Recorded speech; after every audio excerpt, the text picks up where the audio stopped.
Mesdames, Messieurs, bonsoir. Comme annoncé lors du débat sur la nationalisation de la Somaïr, le grand débat s'intéresse ce soir sur la question de la nationalisation de la Nigélec, la société nigérienne d'électricité. Une société créée le 7 septembre 1969 et qui a pour mission la production, le transport et la distribution de l'électricité au Niger. Et depuis cette date, la Nigélec s'est pleinement investie dans cette noble mission avec des résultats plus ou moins mitigés, tantôt avec des exercices budgétaires excédentaires et parfois déficitaires. Bref, depuis plusieurs années, la Nigélec rencontre d'énormes difficultés dans sa gestion et dans son fonctionnement. La ligne du Nigeria qui constitue l'architecture dans la fourniture du courant électrique pour la Nigélec depuis des décennies, notamment dans la région du fleuve et l'est du pays, a montré toutes ses limites car beaucoup de nos concitoyens se rappellent encore de la coupure sauvage d'électricité quand le Nigeria a décidé unilatéralement, suite à l'embargo injuste et inhumain de la CEDEAO, de suspendre cette ligne, plongeant du coup de nombreuses familles nigériennes dans le noir et privées d'électricité durant des longs mois. Récemment encore, la chute de quelques pylônes sur la ligne de transport allant de Birnin-Kebbi à Niamey a causé de nombreux préjudices à nos concitoyens qui ont vécu près de 2 mois dans le délestage, rendant toute activité économique très difficile au cours de cette période. Nous faisons ce bref rappel pour expliquer comment, sans doute, la décision de la nationalisation de la Nigélec est intervenue et dont nous allons échanger au cours de ce débat où nous avons convié plusieurs acteurs qui vont nous dire ce qu'ils pensent de cette décision du gouvernement qui reprend totalement le contrôle de la Nigélec. Nos invités sont M. Sani Dandouma, chef division contrôle des ouvrages électriques au ministère de l'Énergie. Monsieur Mohamed Laouli Ousmane, cadre à la direction de l'électricité, ancien secrétaire général du syndicat national des agents de l'administration en charge de l'énergie. Monsieur Nuhu Mahamadou Arjika, acteur de la société civile, président du mouvement pour la promotion de la citoyenneté responsable. Et monsieur Bana Ibrahim, juriste, acteur de la société civile. Chers invités, bonsoir et merci d'avoir accepté notre invitation pour ce débat que beaucoup de nos concitoyens attendent pour mieux comprendre les motivations du gouvernement qui a décidé de la nationalisation de la Nigélec, très attendue par les populations. Je note au passage que nous avons invité la direction générale de la Nigélec et le syndicat du secteur de l'énergie à ce débat, mais ils n'ont pas souhaité prendre part à cette émission. Pour entamer ce débat, cette question, je voudrais avant toute chose qu'on fasse un peu l'historique de la création de la Nigélec par l'État du Niger. Monsieur Sani Dandouma, bonsoir. Bonsoir. Et bienvenue sur le plateau du Grand Débat. On commence par vous. Merci. Bon, comme vous avez souligné, la Nigélec a été créée en tant que société le 7 septembre 1969. Okay. Depuis, c'était le tonton, paix à son âme, Abdou Kani qui était le DG. Beaucoup d'encre se sont écoulées. Les conditions ne sont pas les mêmes aujourd'hui. Jusqu'en 2011, la Nigélec n'avait qu'une quarantaine de centres ou de localités, ou le Niger lui-même n'a qu'une quarantaine de localités électrifiées.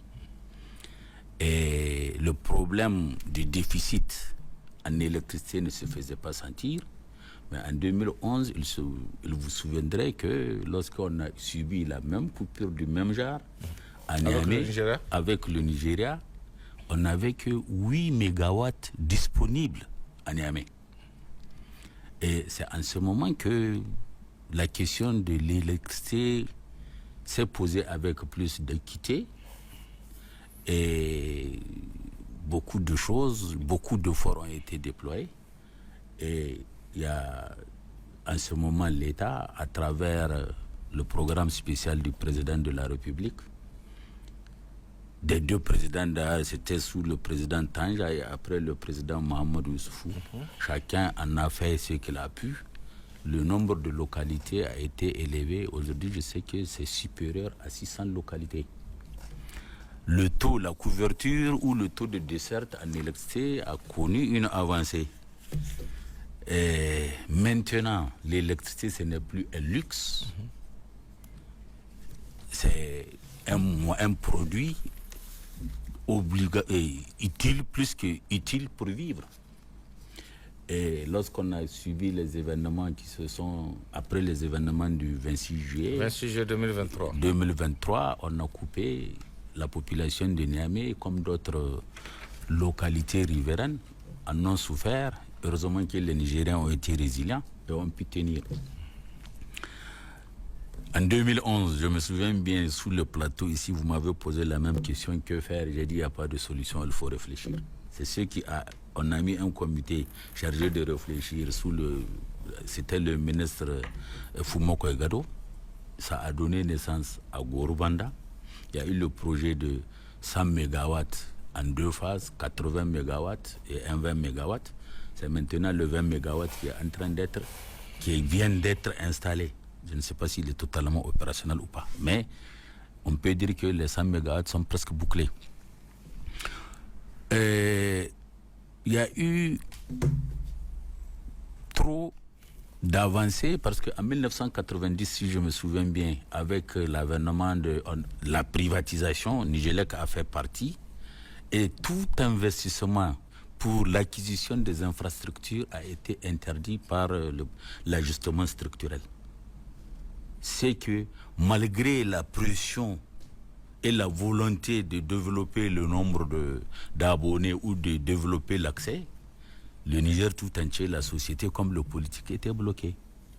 On ne pouvait pas amener d'autres infrastructures. Par exemple, quand vous partez à Goudel, il y a MPC4, c'est le plus grand groupe qu'on avait en ce moment qui avait 13 MW. Il y avait 2 plateformes. Il était question, après, avec l'étude de la Vallée internationale qui a été faite en 1982, on devait installer le premier groupe et après un certain nombre d'années renforcer Niamey avec le deuxième groupe. Et voilà, il y a eu blocus. C'est pour ça que, pour s'en sortir, c'est M. Foukouri qui a eu la prouesse de chercher à tirer de l'extérieur chez les frères toutes les lignes. Il y a du Nigeria. Du Nigeria, il y en a eu Niger Centre-Est, Kachina, Maradi, pour alimenter les 2 régions, Maradi-Zender. Et il y en a une autre de Damassa qui venait vers Difa. Et la ligne du fleuve qui vient de Birnin Kebi à Niamey existait.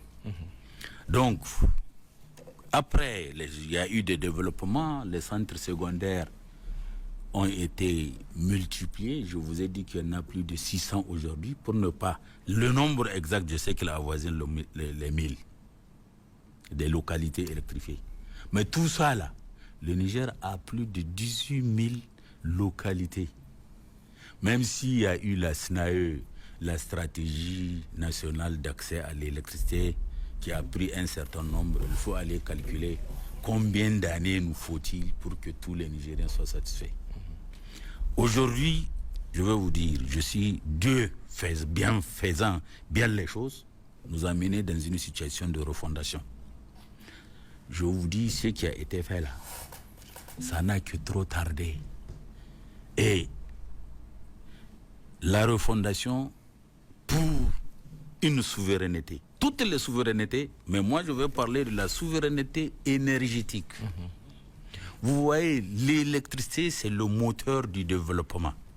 Quel est le secteur qui n'en a pas besoin? Il n'y en a pas. Nous n'avons aucun tissu industriel, il est presque inexistant.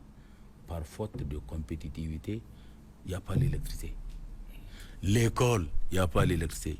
La santé, tous les secteurs sont dépendants.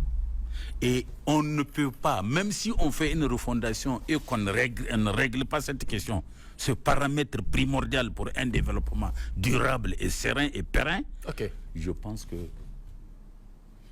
ici, la question de la nationalisation, au-delà de la situation de la société elle-même, elle s'impose d'elle-même.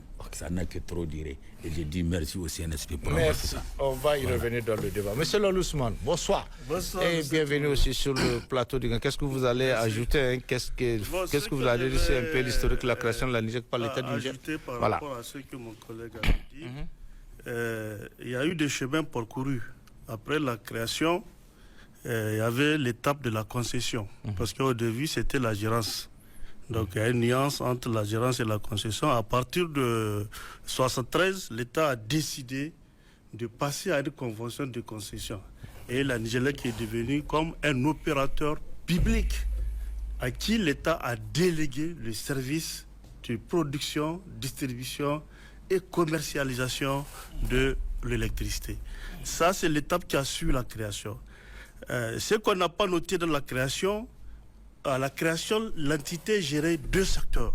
il y a l'eau, il y a l'électricité. C'est très important de le rappeler. Tout à fait. Et à partir de 87, l'État a jugé de séparer l'eau de l'électricité. Donc, ce qui a constitué la troisième étape dans le processus de l'évolution de la société, évidemment. Et maintenant, à partir de 93, donc, une nouvelle concession est venue qui a permis, ce que mon collègue avait dit, l'ouverture à la Nigélec pour 50 ans. Et cette nouvelle convention, c'est en 2018, le 14 mai 2018, qu'elle a été révisée. Donc, qui a permis à la Nigélec de se conformer aux réformes structurelles que le secteur a connues. Donc, on a considéré le domaine de la Nigélec comme périmètre tout le territoire national du Niger pour qu'elle s'exerce convenablement dans toutes les localités. On a développé les moyens pour voir comment acquérir des ouvrages et transférer à l'État. Ce qui fait qu'aujourd'hui, plusieurs bailleurs interviennent dans l'énergie. Donc, ils financent le secteur. On réalise les ouvrages au nom de l'État et ça devient la propriété de la Nigélec, évidemment. L'État a facilité la mobilisation des financements dans le secteur. Donc, ce qui a permis une avancée. Il y a une avancée, il faut qu'on le note, évidemment. Maintenant, le comportement de l'entreprise à part, c'est que l'État aussi a fait et à part, évidemment. Donc, ça, c'est très important. Maintenant, en complément à tout cela, il faut qu'on rappelle bien que c'est l'État qui est le garant de la Nigélec. Même hier, avant la nationalisation. Donc, il y a d'abord l'accord de fourniture d'énergie électrique entre la République fédérale du Nigeria et l'État du Niger. Maintenant, cet accord-là, c'est ça qui est suivi d'un contrat d'achat d'électricité entre la Nigélec et le Nigeria. Il fallait d'abord cet accord étatique pour que la Nigélec se positionne comme acheteur d'électricité auprès du Nigeria, évidemment. Nous avons le contrat d'approvisionnement de la Nigélec à partir de la Sonichar, qui est une autre structure étatique, il faut qu'on le rappelle, qui contribue au développement de la production, évidemment, de la Nigélec. Et mieux, à partir de 2018, on est rentré dans la cadence de le partenariat public-privé. C'est ça aujourd'hui le schéma sur lequel on était pour voir comment sortir de l'ornière sur la question énergétique. C'est qui nous a amené la société Istmar, qui est là actuellement, qui contribue... Qui est un privé, hein? Qui est un privé, voilà. Il produit, il vend à la Nigélec. Donc l'ensemble de tous ces acteurs, on voit, s'ils sont sur le territoire national, c'est parce que l'État a joué un rôle important. L'État ne peut pas se dérober de cette mission-là, étant une société, donc évidemment, à 99% de l'État, il faut qu'on le rappelle évidemment. Donc du coup, aujourd'hui en termes de couverture, on a environ 1152 localités desservies par la Nigélec. Ça, c'est les chiffres de 2024 qui le disent ça. La Nigélec a 758 768 abonnés qu'elle a à sa charge. Actuellement, en 2024, je parle de 2024, 758 768 abonnés qu'elle sert. Donc, nous avons des milliers qui sont à l'attente. Parce que depuis le 26 juillet 2023, il y en a une situation qui s'est créée à la Nigélec. La question de compteur pose aujourd'hui un défi à la Nigélec. C'est un défi. Le compteur peut payer. Quelle que soit sa nature. Quel que soit le compteur. Quelle que soit sa nature, le compteur aujourd'hui, c'est un défi pour la Nigélec. On n'en a pas. On n'en a pas. Aujourd'hui. Aujourd'hui. Voilà. Depuis le 26 janvier 2023. Le 23, évidemment. Cette question est là, le 26 juillet. Parce qu'il y a un bailleur qui finance cet aspect-là. Et qui a joué un rôle important dans cette situation-là.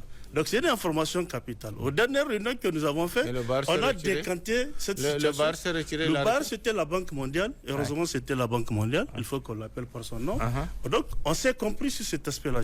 Donc, et ces activités sont en train de se redémarrer petit à petit. Mais sinon, il y a eu des blocages sur plusieurs projets d'accès par rapport donc, à cette question-là, évidemment. OK? Donc, moi, je pense que on ne peut pas dissocier le rôle de l'État dans la gestion de la Nigélec. Aujourd'hui, l'État a jugé utile, au nom de la souveraineté, de prendre l'intégralité des actions de la Nigélec. Le débat est clos. C'est la souveraineté, l'État a jugé utile qu'elle prend ça. Par rapport à cela, il y a des motivations qui ont permis l'État à faire ça. Sur lesquels on va revenir dans le débat. Il n'y a pas de souci, on va revenir là-dessus évidemment. L'État a jugé utile qu'il y a certains acteurs qui ne font pas réellement le vrai jeu. Le vrai jeu. Et on les connaît. On va venir tout de suite, on va les détailler. Merci. Merci. Avant de donner la parole à Bana, parce que vous avez dit tout à l'heure que cette histoire de compteur, c'est un partenaire, notamment la Banque mondiale, qui devrait résoudre ce problème. Okay. Comment on peut comprendre qu'aujourd'hui, pour les compteurs de la Nigeria qui nous concernent, que ce soit la Banque mondiale qui s'engage pour payer ces compteurs? Et la preuve, depuis que la Banque mondiale a arrêté, il n'y a plus de compteurs. Comment un État peut se permettre une telle situation? Je pose la question. Bon, je parle que ce soit la Banque mondiale qui s'engage pour payer des compteurs pour le Niger, pour l'alimentation de l'électricité. Oui, vous allez réagir, M. Sani. Direct par rapport à cela. Et c'est quoi le point? Mais j'avais dit que, à une des réunions, que le premier élément essentiel pour la Nigelec, pour comptabiliser les finances, c'est le compteur. Parce que si je consomme de l'électricité, c'est sur ça que la Nigelec peut me Bien sûr. Et la Nigelec est incapable de payer des compteurs. Il faut la Banque mondiale pour payer des compteurs. Ne doit pas jouer sur cet aspect-là, évidemment. OK, voilà. Mais puisque il y a tellement de projets dans l'accès, les gens ont choisi l'accès, il faut qu'on le dise, évidemment. Les gens ont jugé utile de laisser cette partie à la Banque mondiale, à un bailleur. Oui, à l'argent facile. Là, je ne sais pas. Okay. À un bailleur. Voilà. La Nigelec achète. Elle n'achète pas, mais on sait qu'il y a des bailleurs qui financent cette composante-là. Voilà. La Nigelec a démissionné dans ce plan ou pas? Je pose la question. C'est une démission de la Nigelec ou pas? Bon, je ne peux pas dire que c'est une démission de la Nigelec. On va rentrer dans le débat. Mais c'est une désorganisation. Une désorganisation. Un dysfonctionnement. Bon. D'accord. Très bien. Sani, rapidement, parce qu'ils attendent aussi, même si la question vous concerne beaucoup plus, mais ils vont dire un mot quand même. Il y a des projets, par exemple le projet Haske, c'est un démembrement de la Nigelec, et chacun a eu certaines missions. Le Haske finance des extensions du réseau, comme l'acquisition d'un certain nombre de matériel. Le Haske, c'est ça aussi, c'est toujours la Banque mondiale. Oui, non, c'est un projet. Je pose la question, c'est la Banque mondiale. Son bailleur principal, c'est la Banque mondiale. Okay. Donc, ils ont, bien avant les événements du 26 juillet, il y a eu des commandes qui ont été lancées. Et je ne sais pas quantitativement, c'est ça pour ça que je regrette pourquoi la direction générale, c'est elle qui détient avec précision les chiffres. Et les événements de cette direction générale a été défaillante ou pas? Parce que vous avez dit que c'est elle qui devrait faire, elle ne l'a pas fait. Et qu'est-ce qui s'est passé? En toute honnêteté, je vais vous dire, c'est les circonstances, certaines commandes qui ont été lancées, qui devaient venir et qui ont subi et le blocus fait par les impérialistes qui voulaient nous étrangler. La France. Je ne peux pas l'impacter. Je ne peux pas le renvoyer à la direction générale. Vous comprenez? On comprend bien. Et pour le financement, ça c'est tout le Niger, la Banque mondiale, c'est devant tous les citoyens nigériens qu'ils ont posé l'embargo aussi. Donc ça aussi, je veux dire, la direction générale, tout ce qu'elle fait, c'est à travers l'État qu'elle le fait. Et lui-même, il l'a dit, que quand on va demander, c'est l'État qui négocie, après il retrocède.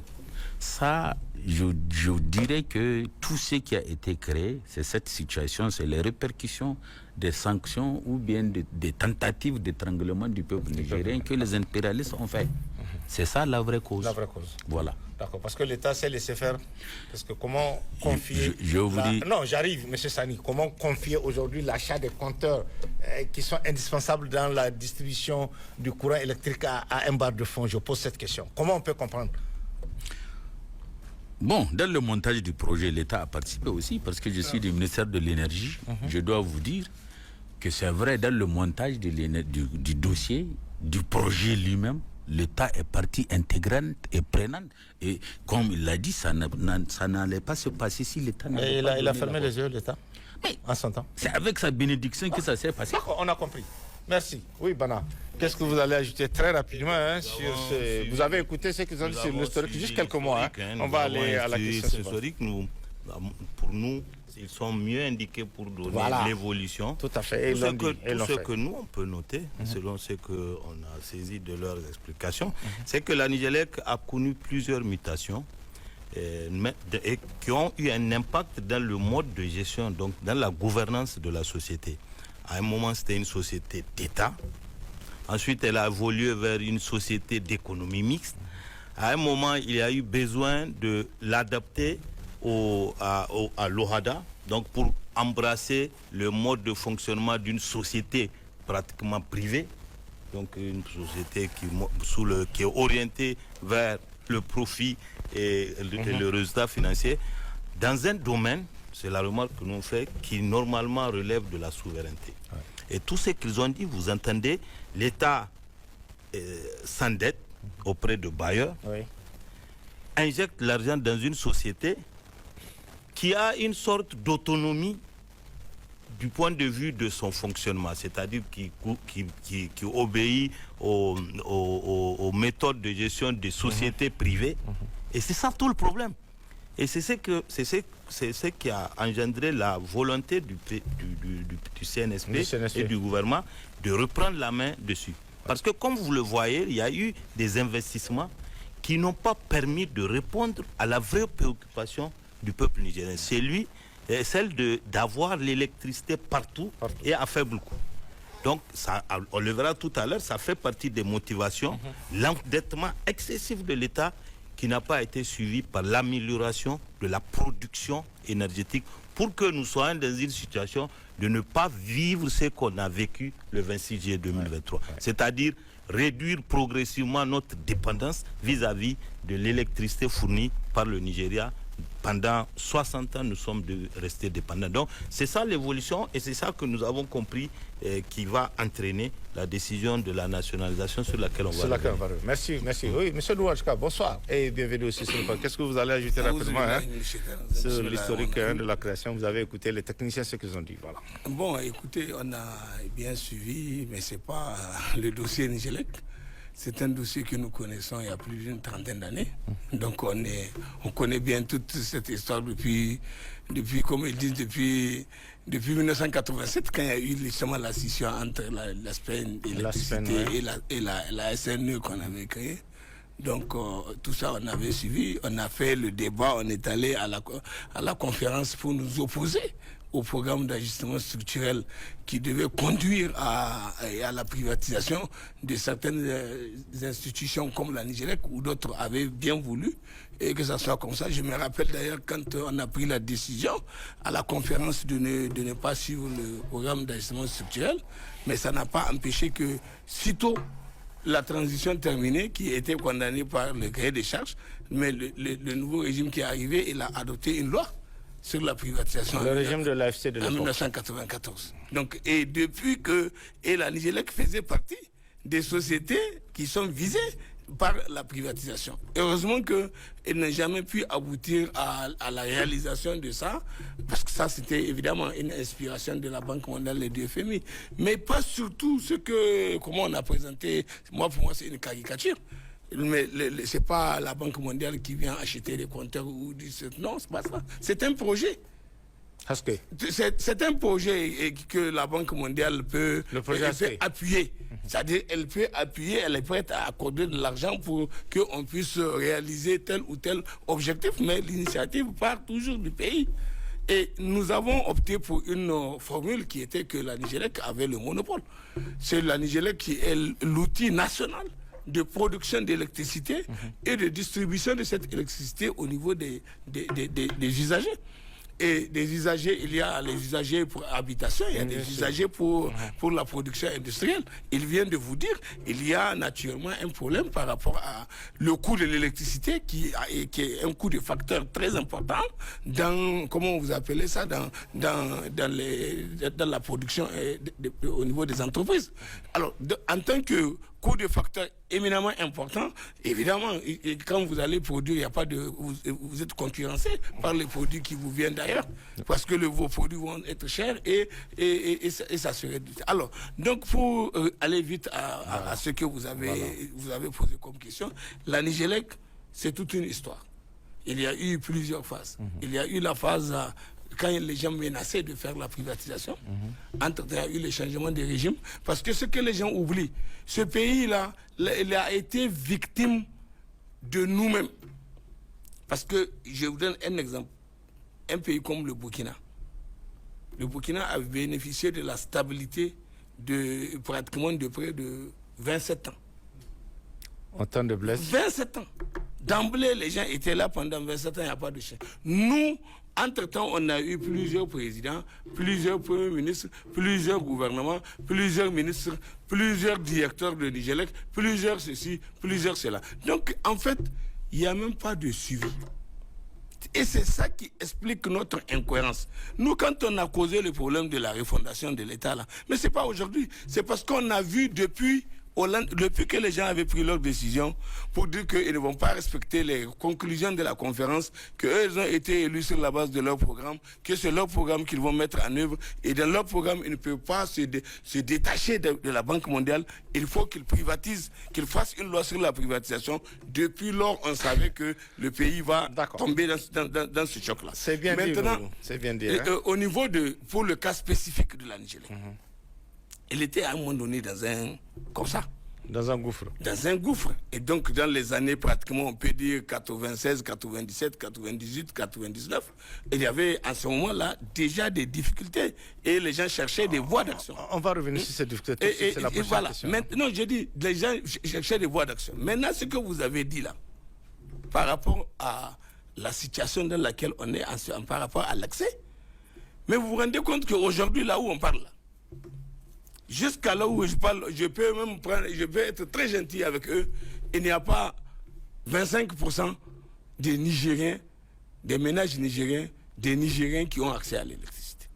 Aujourd'hui? Oui, alors je parle. Quand je dis 25, je suis trop gentil. Sinon, à un moment donné, ou dans les années 98, ce que je dis là, mais à l'époque, c'était 7% d'accès à l'électricité.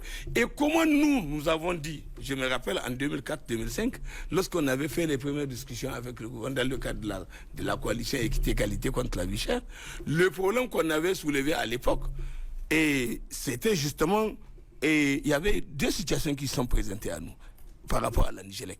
Et on avait voulu, et à cette époque-là, parce qu'on ne voyait pas tout à fait le problème, on avait appris que le Nigeria avait décidé de réduire de 20 francs le coût du kilowattheure. Et tout de suite, nous, on a dit, bon, alors il faut répercuter pour qu'on diminue aussi le prix du 20 francs. Mais celui qui nous a aidé à nous corriger, c'était le vieux Tanja. Parce qu'il a dit, écoutez, si c'est vrai que le Nigeria a diminué son tarif là, moi, ce que je vous propose, au lieu de dire de répercuter ça pour qu'on diminue le tarif de ceux qui en ont déjà, je préconise que cet argent, ces moyens-là soient utilisés pour procéder à l'électrification des autres parties des Nigériens qui n'ont pas accès. Et dès qu'il a dit ça, nous, en tant que défenseurs des consommateurs, oui, c'était dans ce contexte-là qu'il y a eu le programme spécial sur l'électrification et on a commencé à le faire. Et ça, évidemment, en le faisant, c'est ce qu'il vient de vous dire. Je suis heureux de savoir qu'on est déjà à 1000 localités qui sont, comment on appelle ça, qui sont libérées. Ça, c'est très important. Maintenant, il faut noter qu'à tous les coups, par rapport à cette privatisation, cette nationalisation-là. En fait, les gens s'étonnent quand on dit la nationalisation, et s'étonnent, depuis toujours, on a considéré que c'est une entreprise de l'État, mais les gens ne comprennent pas qu'on dise que c'est une... Non, c'est une société d'économie mixte à 99% et quelques, et qui appartient à l'État. Mais il y a des petites gens qui sont dedans, au nombre de 5. Qui sont dans le capital là, particulièrement la présence de l'AFD.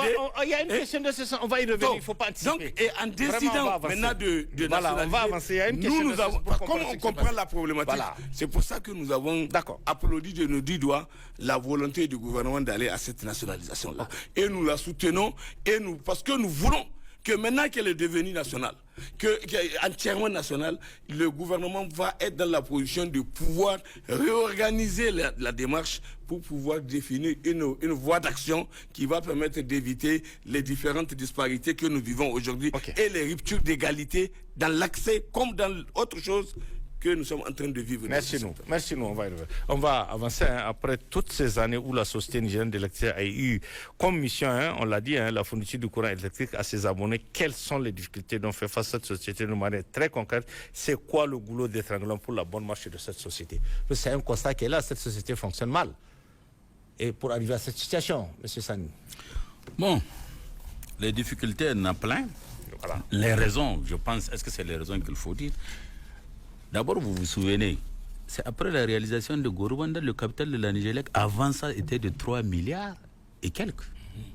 Et même en tant qu'aller faire en tant que société privée, avec 3 milliards, elle a une petite marge de manœuvre pour aller concrétiser ceci, cela.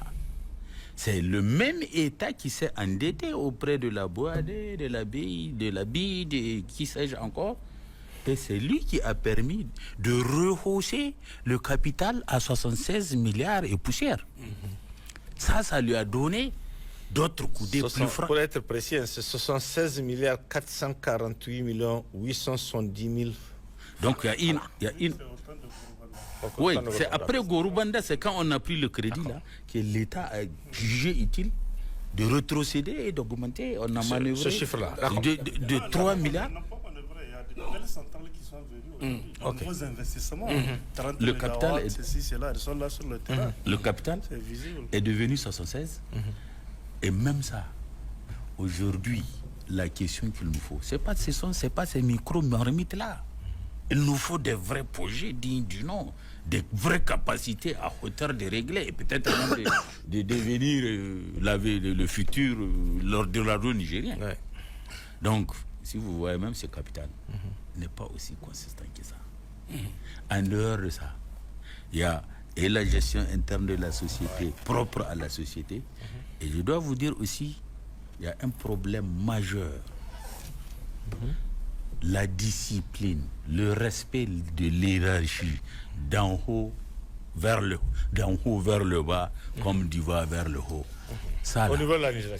Non, je veux dire pas la Niger, que tout le Niger cette fois-ci. Je prends du haut commandement de l'hiérarchie politique suprême jusqu'au plus petit degré. Si ce respect en est pour quelque chose. Quand on prend par exemple la loi sur les sociétés, quand je dis respect, quand je dis respect, c'est que quelque part on ne fait pas le respect. Je pose la question du respect. La loi des tutelles, avant administrativement, une société sous tutelle n'a pas le droit de s'adresser à une entité autre. Elle doit passer par son ministère de tutelle. Et c'est pas le cas. Ça c'est oublié, c'est même pas seulement ça. La Niger directement, elle prend attache. Ça là, je suis sûr que la majorité. Et ça date de combien de temps? Ça je sais pas. Ça c'est un exemple. Oui. Vous comprenez? Comme de l'autre côté. Parce que les gens disent souvent la Niger c'est un État. Vous comprenez? Je sais pas si et je vais vous dire, l'hiérarchie, depuis les autres régimes jusqu'à aujourd'hui, si cette discipline fait défaut, ça fait gripper la machine. Comme par exemple, je suis ministre ou je suis directeur, vous voyez, vous appelez mon agent, je ne suis pas au courant, je fais tout, vous concoctez quelque chose, je l'apprends ailleurs, demandez ce que ça donne. Et ça se fait au plus haut sommet de l'État, ça se fait à tous les niveaux. Et ce problème-là, je vous jure, je prends par exemple quand il y a eu l'IA, c'est Khalid, excusez-moi de l'expression, qui était le DG. La Nigélec a réglé un problème national en partant chercher tous les groupes à hauteur de plus de 10 milliards. On a acheté des groupes, ceci, cela. Une société qui devait faire production, transport et distribution et assurer l'accès à ces pauvres populations. On allait payer des groupes. Juste pour l'IA. Oui, pour l'IA, jusqu'à hauteur à dizaines de milliards. Je vais vous dire. Vous voyez, c'est ça où ma malédiction de contrôleur fait que j'ai remarqué que ces groupes sont tous morts. Après l'IA. Oui, vous pouvez aller constater vous-même à la station de leur caca est là. Bon, qui a donné les injonctions? Qui a donné les injonctions? Je suis sûr que même si Khalid est ce qu'il est, il ne va pas se permettre de prendre 16 milliards pour aller faire je suis gratuit. Pour acheter des groupes. Bon, excusez-moi. Juste le temps de l'IA. C'est pour ça que je vous dis, le respect de l'hiérarchie doit être une règle d'or. Dans la refondation, surtout, si on respecte ça. Pour ce qui est de l'Angélec, c'est facile à gérer. Ok. D'accord. Il y a un détail, parce que vous-même, vous avez dit qu'il y a un problème au niveau même du fonctionnement interne de l'Angélec, peut-être qui constitue ce goulot de travail. Je vous donne quelques précisions, parce que l'avant-dernier débat qu'on a fait, qui a soulevé des vagues, beaucoup de vagues, et qui nous a même valu une déclaration du syndicat qui a contester ce qu'on avait dit, ou bien qui a fustigé même le comportement de l'employeur qui est l'État, parce qu'on a su ce qui s'est passé. Ils ont fait une déclaration qui a été financée, semble-t-il, par la direction générale de la Nigelec. Bref, c'est ce qu'on nous a dit. Maintenant, on revient sur le fonctionnement, parce que j'ai quelques détails ici, puisque ce fameux 10%, où la Nigélec, les agents de la Nigélec ont environ 2 884 603 200 francs par an, juste pour les 10%.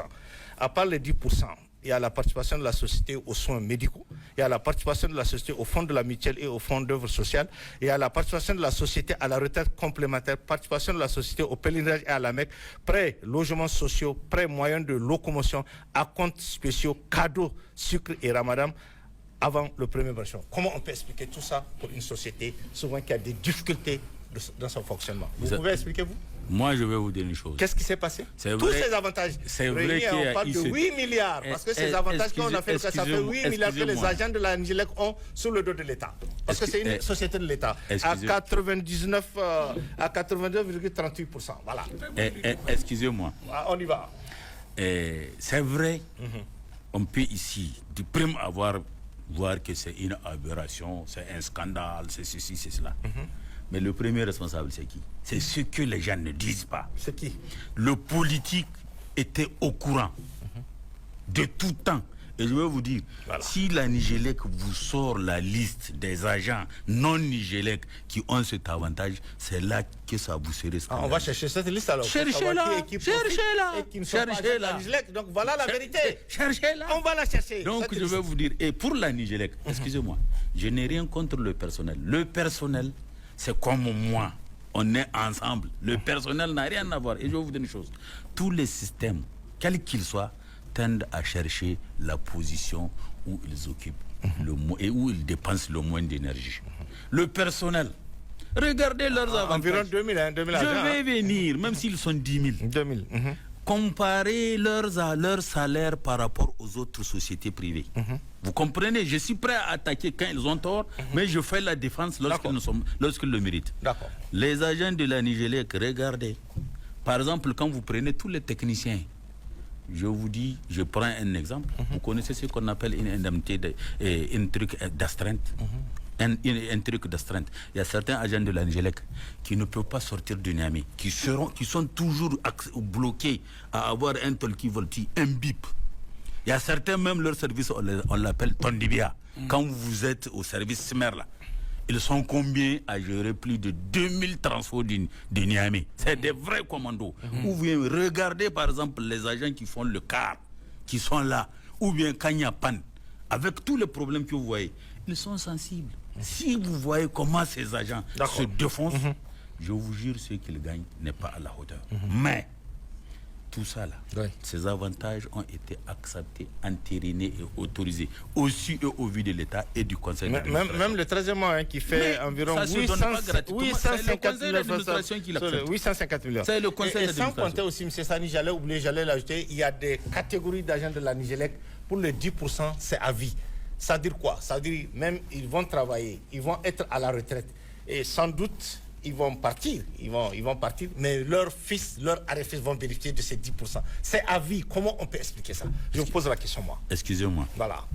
La refondation, la souveraineté, je pense que d'abord, c'est un combat pour le bien-être de tout Nigérien.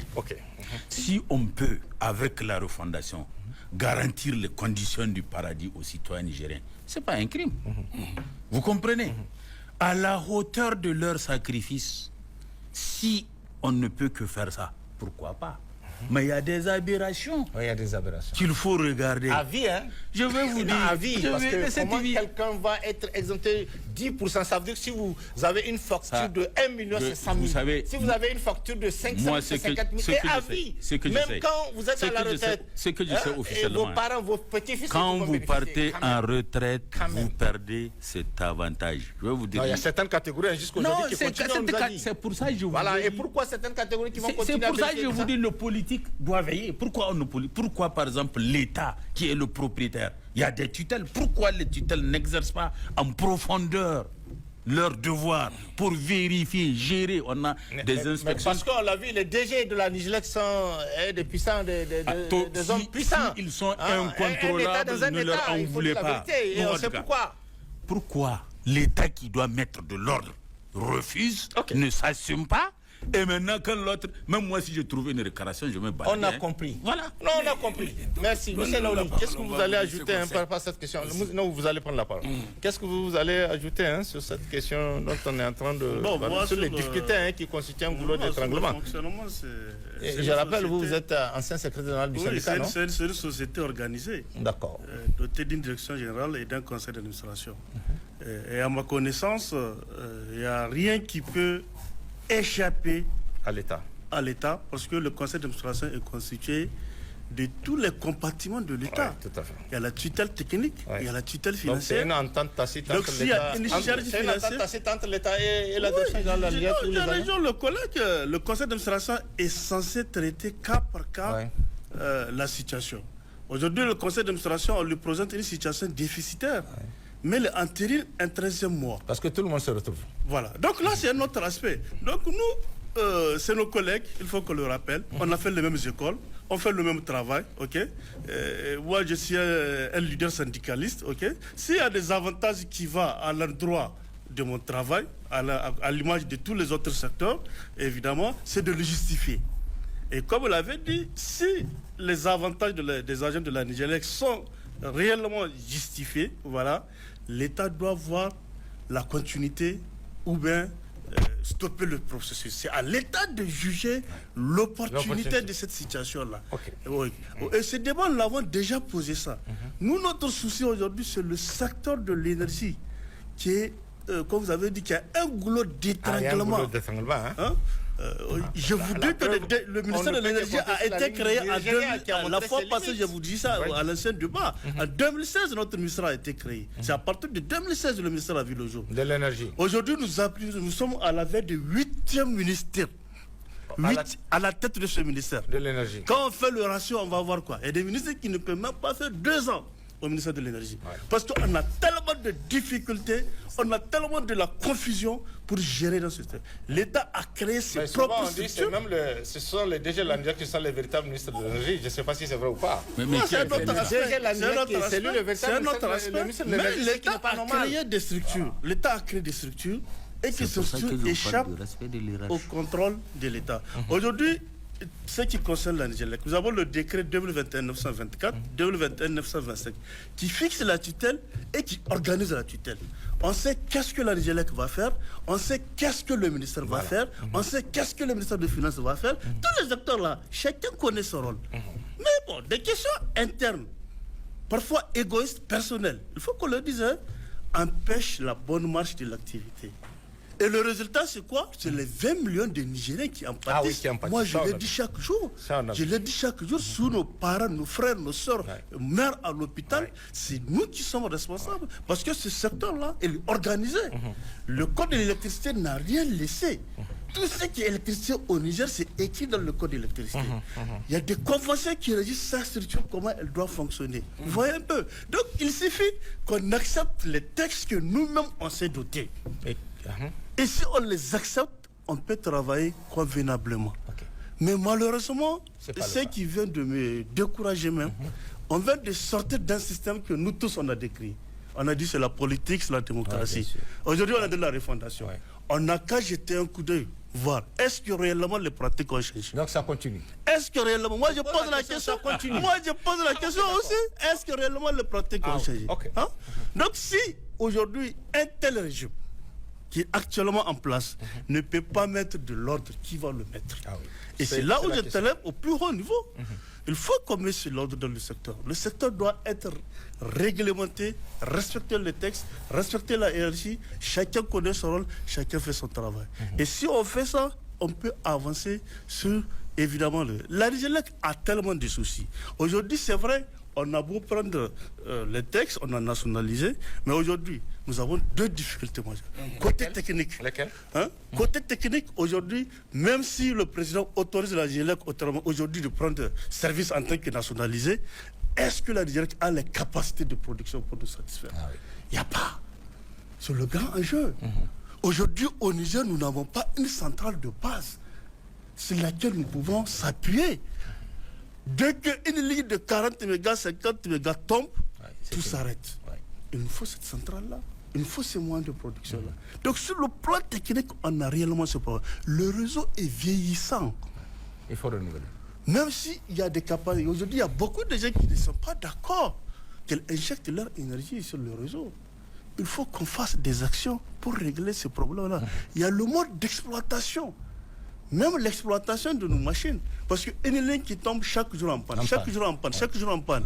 On a des ingénieurs, des techniciens. On doit prévoir la maintenance préventive. Toutes ces questions-là doivent être dans la cagnotte pour eux. On ne parle pas des difficultés financières. Il faut qu'on le note. L'État a la part aussi. L'État a promis des subventions pour la Nigélec. Parfois, elles ne sont pas honorées. Dans la réalité. Dans la réalité, ces engagements, parfois elles prennent des retards. Comment ça s'appelle? Parfois, c'est même pas honoré. On fait des compensations, Nigélec tel service, Nigélec tel service. Est-ce que cette gestion peut améliorer la situation? C'est même illégal. Donc il faut qu'on pose le débat de fond par rapport à ces questions. Voilà. Avant de donner la parole à Bana, puisque vous êtes, je l'ai précisé, ancien syndicaliste, et on dit, je ne sais pas si c'est vrai ou faux, souvent les syndicats de la Nigélec, c'est eux qui font et qui défait les DG. C'est vrai ou faux? Puisque vous avez été syndicaliste, vous dictez votre loi et les DG ont peur, et on l'a vu tout récemment, parce qu'il aura fallu qu'on fasse un débat pour poser la question de la nationalisation, pour que le syndicat soit avec des déclarations un peu partout, et financé à grands frais par la Nigélec et diffusé dans les médias privés et autres. Là, voilà. Et c'est ça, donc c'est au niveau des syndicats, vous faites les DG et vous... Moi je suis du côté de l'administration. Vous les défaites aussi. Je suis au ministère. Vous êtes au ministère. Mais vous étiez syndicaliste. À votre temps, comment ça se passe? Je suis toujours dit. Vous êtes fort, le syndicat. Non, je pose la question, moi. J'ai dit, nous sommes du côté du ministère. D'accord. La Nigélec, c'est une sous-tutelle du ministère qui est autonome de tout ce qui se passe là-bas. Ils ont une fédération, je pense qu'il doit avoir 3 syndicats. 3 syndicats. Pour la Nigélec, c'est pas trop? 3 syndicats pour la Nigélec, c'est pas trop? Il faut les poser la question. 2000 agents, 2000 agents. 3 syndicats. Non, mais c'est ça, rien. Ce que j'aimerais dire, les 2000 agents là, ça ne vaut même pas une goutte de l'eau. Il ne faut même pas insister là-dessus. Aujourd'hui, si on peut recruter 2000 de plus, pour la Nigélec, elle en a besoin. Parce que le travail est énorme. Il faut qu'on soit clair là-dessus. Le travail est énorme.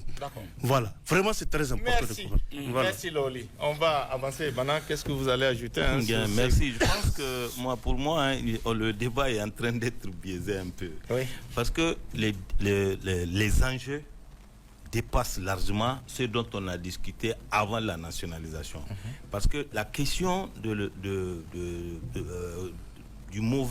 la mauvaise gouvernance doit être regardée avec un spectre beaucoup plus grand. Beaucoup plus grand. Il y a certes les avantages qu'on avait décriés qui sont, comment on appelle ça, qui ne coïncident pas avec la situation générale de la Nigélec, parce que c'est ça la question. C'est environ un peu plus de 8 milliards. Personne ne trouverait à ce qu'il y ait des avantages si la société était une société bien gérée, qui avait des intérêts et qui avait des bénéfices conséquents. Il se trouve que la Nigélec régulièrement était dans une situation de déficit sur le plan financier. Et malgré tout, on continuait à donner des avantages de 13e mois, de 10%, des cadeaux, des cadeaux. Des cadeaux. Donc c'est cela que nous avions dit. Madame. Voilà, c'est cela que nous avons dit. Mais tout à l'heure, on a parlé, dans la malgouvernance, il y a aussi la responsabilité du politique. Ça, ils l'ont dit. Ils l'ont dit, et il y a des aspects qui n'ont pas été relevés. Vous avez des moments où on obligeait la Nigélec à investir dans des activités qui n'ont rien à voir avec la société. Par exemple, à l'occasion de l'UIA, si vous allez à Combo, dans les villas là, il y a des villas qui ont été financées par la Nigélec. Quand vous allez dans les différents 18 décembre, un peu partout, la Nigélec, on l'obligeait à investir de l'argent. Donc il y a des mauvais choix politiques qui ont été imposés par les gouvernances passées. Mais il y a aussi des mauvais choix qui sont liés à des décisions prises par la Nigélec et par les autorités qui avaient en charge la tutelle de la Nigélec. Quand on prend la mise en œuvre du projet Gorubanda, c'est un scandale financier énorme. Énorme. Le choix lui-même, c'est un mauvais choix.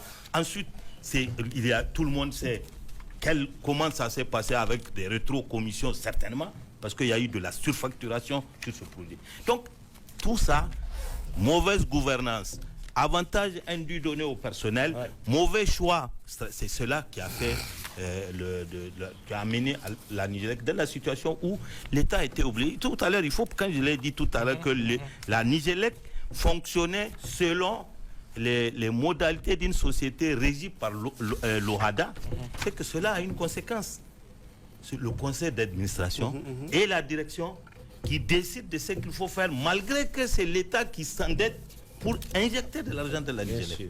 Donc l'État n'avait pas, et c'est ce qui a nécessité... En un mot, l'État n'a aucun contrôle sur la Nigélec. Puisque quand on parle de tutelle, en réalité, quand une entreprise fonctionne selon le code OHADA, il n'est pas facile d'avoir son mot à dire, même si on est une tutelle. Et c'est ça la difficulté. Vous avez vu récemment les échanges épistolaires entre la ministre de l'Énergie et la direction de la Nigélec. C'est lié au fait que la société, on lui a donné un mode de fonctionnement qui ne s'est pas dans un secteur stratégique. On ne peut pas demander à l'État d'aller s'endetter à hauteur de 400 et quelques milliards, d'injecter dans une société sur plusieurs années et empêcher à ce que l'État ait son mot à dire, un regard sur comment la société est administrée ou bien comment la société fait, quelle priorité d'investissement la société fait. Tout à l'heure, on a dit, et je suis désolé, on ne peut pas faire hasquer pendant qu'on n'a pas amélioré la production électrique. Ce n'est pas possible. On ne peut pas choisir d'investir dans le transport alors qu'il n'y a rien à transporter. C'est comme si on paye un casque avant de payer une moto. Voilà. Et c'est ça les choix qui ont été opérés par la Nigélec. Et malheureusement, aujourd'hui, si un audit est réalisé, tous ces investissements massifs ont fait l'objet certainement de détournements quelque part au niveau des différents directeurs généraux qui se sont succédés. Et il y a la nécessité de fouiller, de faire un audit. Tout à l'heure, je ne suis pas d'accord avec un audit aussi institutionnel. Institutionnel parce qu'on connaît les modes de recrutement à la Nigélec. Ça n'a jamais obéi à la transparence que requiert la gestion d'un outil public. Vous allez à la retraite, vous amenez votre fils, pendant qu'il y a des Nigériens qui ont fait 6 mois, 6 mois, 12 mois de stage. C'est de père en fils à la Nigélec. On recrute dans des conditions d'opacité. C'est ça que l'ordonnance qui a nationalité a dénoncé. La gouvernance, elle était opaque, que ce soit sur le plan institutionnel, sur le plan financier. C'est ça qui a conduit la Nigélec dans la situation où actuellement il y a la nécessité. Et moi, c'est là où j'apprécie et je soutiens la nationalisation. La décision du gouvernement. Ça peut nous permettre de séparer l'outil de production de l'outil de distribution et de transport. D'accord.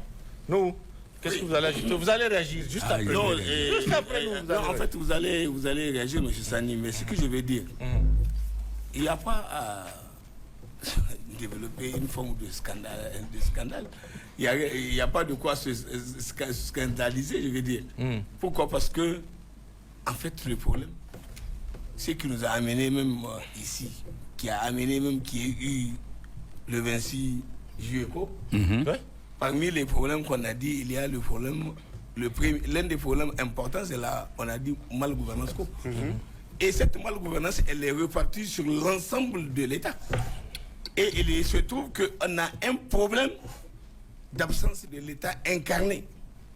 Qu'est-ce qu'on appelle l'État incarné? C'est-à-dire qu'on sente que ceux qui sont appelés à représenter l'État et à défendre les intérêts de l'État au compte de l'État, de l'intérêt de tout le monde, qu'ils aient la conscience achevée de ceux qui sont là pour défendre l'intérêt général. Et ce n'est pas le cas. Même dans l'organisation tout entière, je viens de vous le dire, on ne parle pas d'aujourd'hui. Depuis qu'on a évolué, depuis 1994, après on est venu, on a fait 80, on a commencé en 2000, on a installé la situation que vous connaissez. Durant les 10 ans de Foucault, on a vu ce qui s'est donné. Et après Foucault, on a vu jusqu'à ce que l'autre, elle dit, une vieille dame là, elle dit, c'est Foucault là, quand on fait des coupures là, elle dit, c'est Foucault là, maintenant il fait. Parce que tellement les gens, dans la façon de faire, les gens ont mis le nom sur le visage. Or, ça ne doit pas être comme ça. Les entreprises publiques sont des entreprises d'État. Ils sont là pour défendre l'intérêt de l'État. Ici, on a créé la Nigélec pour produire l'électricité et assurer le service au peuple nigérien. Mais aujourd'hui, on a créé la Nigélec comme si la Nigélec, c'est juste, on a fait ça pour ses propres agents. Oui. Qui se sucre, hein? Je pose la question. Non, se sucre ou pas? c'est pas une affaire de se sucrer. Peut-être même si tu ne parles pas de sucre, c'est du miel. Peut-être que c'est autre chose. Toujours est-il dit que ce que je vais dire, c'est toutes les entreprises d'État, malheureusement, dans ce pays, que les gens caporalisent pour faire de la gestion patrimoniale. Et ça, c'est toutes les administrations. Toutes les entreprises publiques. Quand vous prenez aujourd'hui, vous prenez Niger Télécom, allez-y voir ce que ça donne là-bas. 14 syndicats. Toi, tu dis qu'il y a 3 syndicats. Là-bas, c'est 14. Allez-y voir les autres secteurs. Et combien de syndicats? Regardez le secteur de l'éducation. 80 syndicats. Peut-être que quelqu'un m'a dit 90. Et pourquoi tous ces syndicats, nous? Mais je ne sais pas, on va fouiller un jour. Quand tu seras prêt, on va faire le débat. Je vais venir, on va faire le débat là-dessus. C'est pour vous dire, nous aujourd'hui, on a fait des assises. Tout le monde a suivi. Et à l'occasion de ces assises, on a fait un diagnostic de la situation. Et on a essayé de comprendre c'est quoi en fait qui est à la base des problèmes, quels sont les facteurs et les déterminants qui sont à la base de la mauvaise gouvernance, de la malgouvernance. Mais parmi les facteurs qu'on a identifiés, il y a justement tout ce qu'on a dit. Les gens, ce n'est pas seulement les PACA, il faut ajouter autre chose. Là, quand on parle de la Nigélec, aujourd'hui, Istimar qui est là, qui a amené Istimar? Et Istimar, aujourd'hui, elle facture. Oui, elle facture la Nigélec. Comme aujourd'hui, les gens qui se plaignent, très souvent, tu entends les gens dire, ah, nous, les locations compteurs, on n'est pas d'accord. Voilà, location compteur, il faut dire. Ce n'est pas location compteur, ça s'appelle prime fixe. Le coût de la production. Et aujourd'hui, quand tu prends le coût de la production de Istimar, elle est censée produire 89 MW. Et combien elle sort? Puis maintenant, appeler ou pas appeler, il faut payer. C'est une facture. Et comme il faut, moi je pense contrairement à ce que les gens ont dit, quand il y a eu les événements du 26, mais il faut féliciter la Nigélec et ses agents. Ils ont fait preuve de courage, de prouesse. J'ai entendu quelqu'un dire. Parce que grâce à leur détermination, on n'a pas satisfait tout le monde, mais on a réussi à mettre en place une organisation équitable qui a fait que même les... Comment vous appelez ça? Le délestage qu'on fait, pour la première fois, on fait un délestage programmé. Alors qu'avant, le délestage était sauvage. Tu ne sais pas quand est-ce qu'on va couper.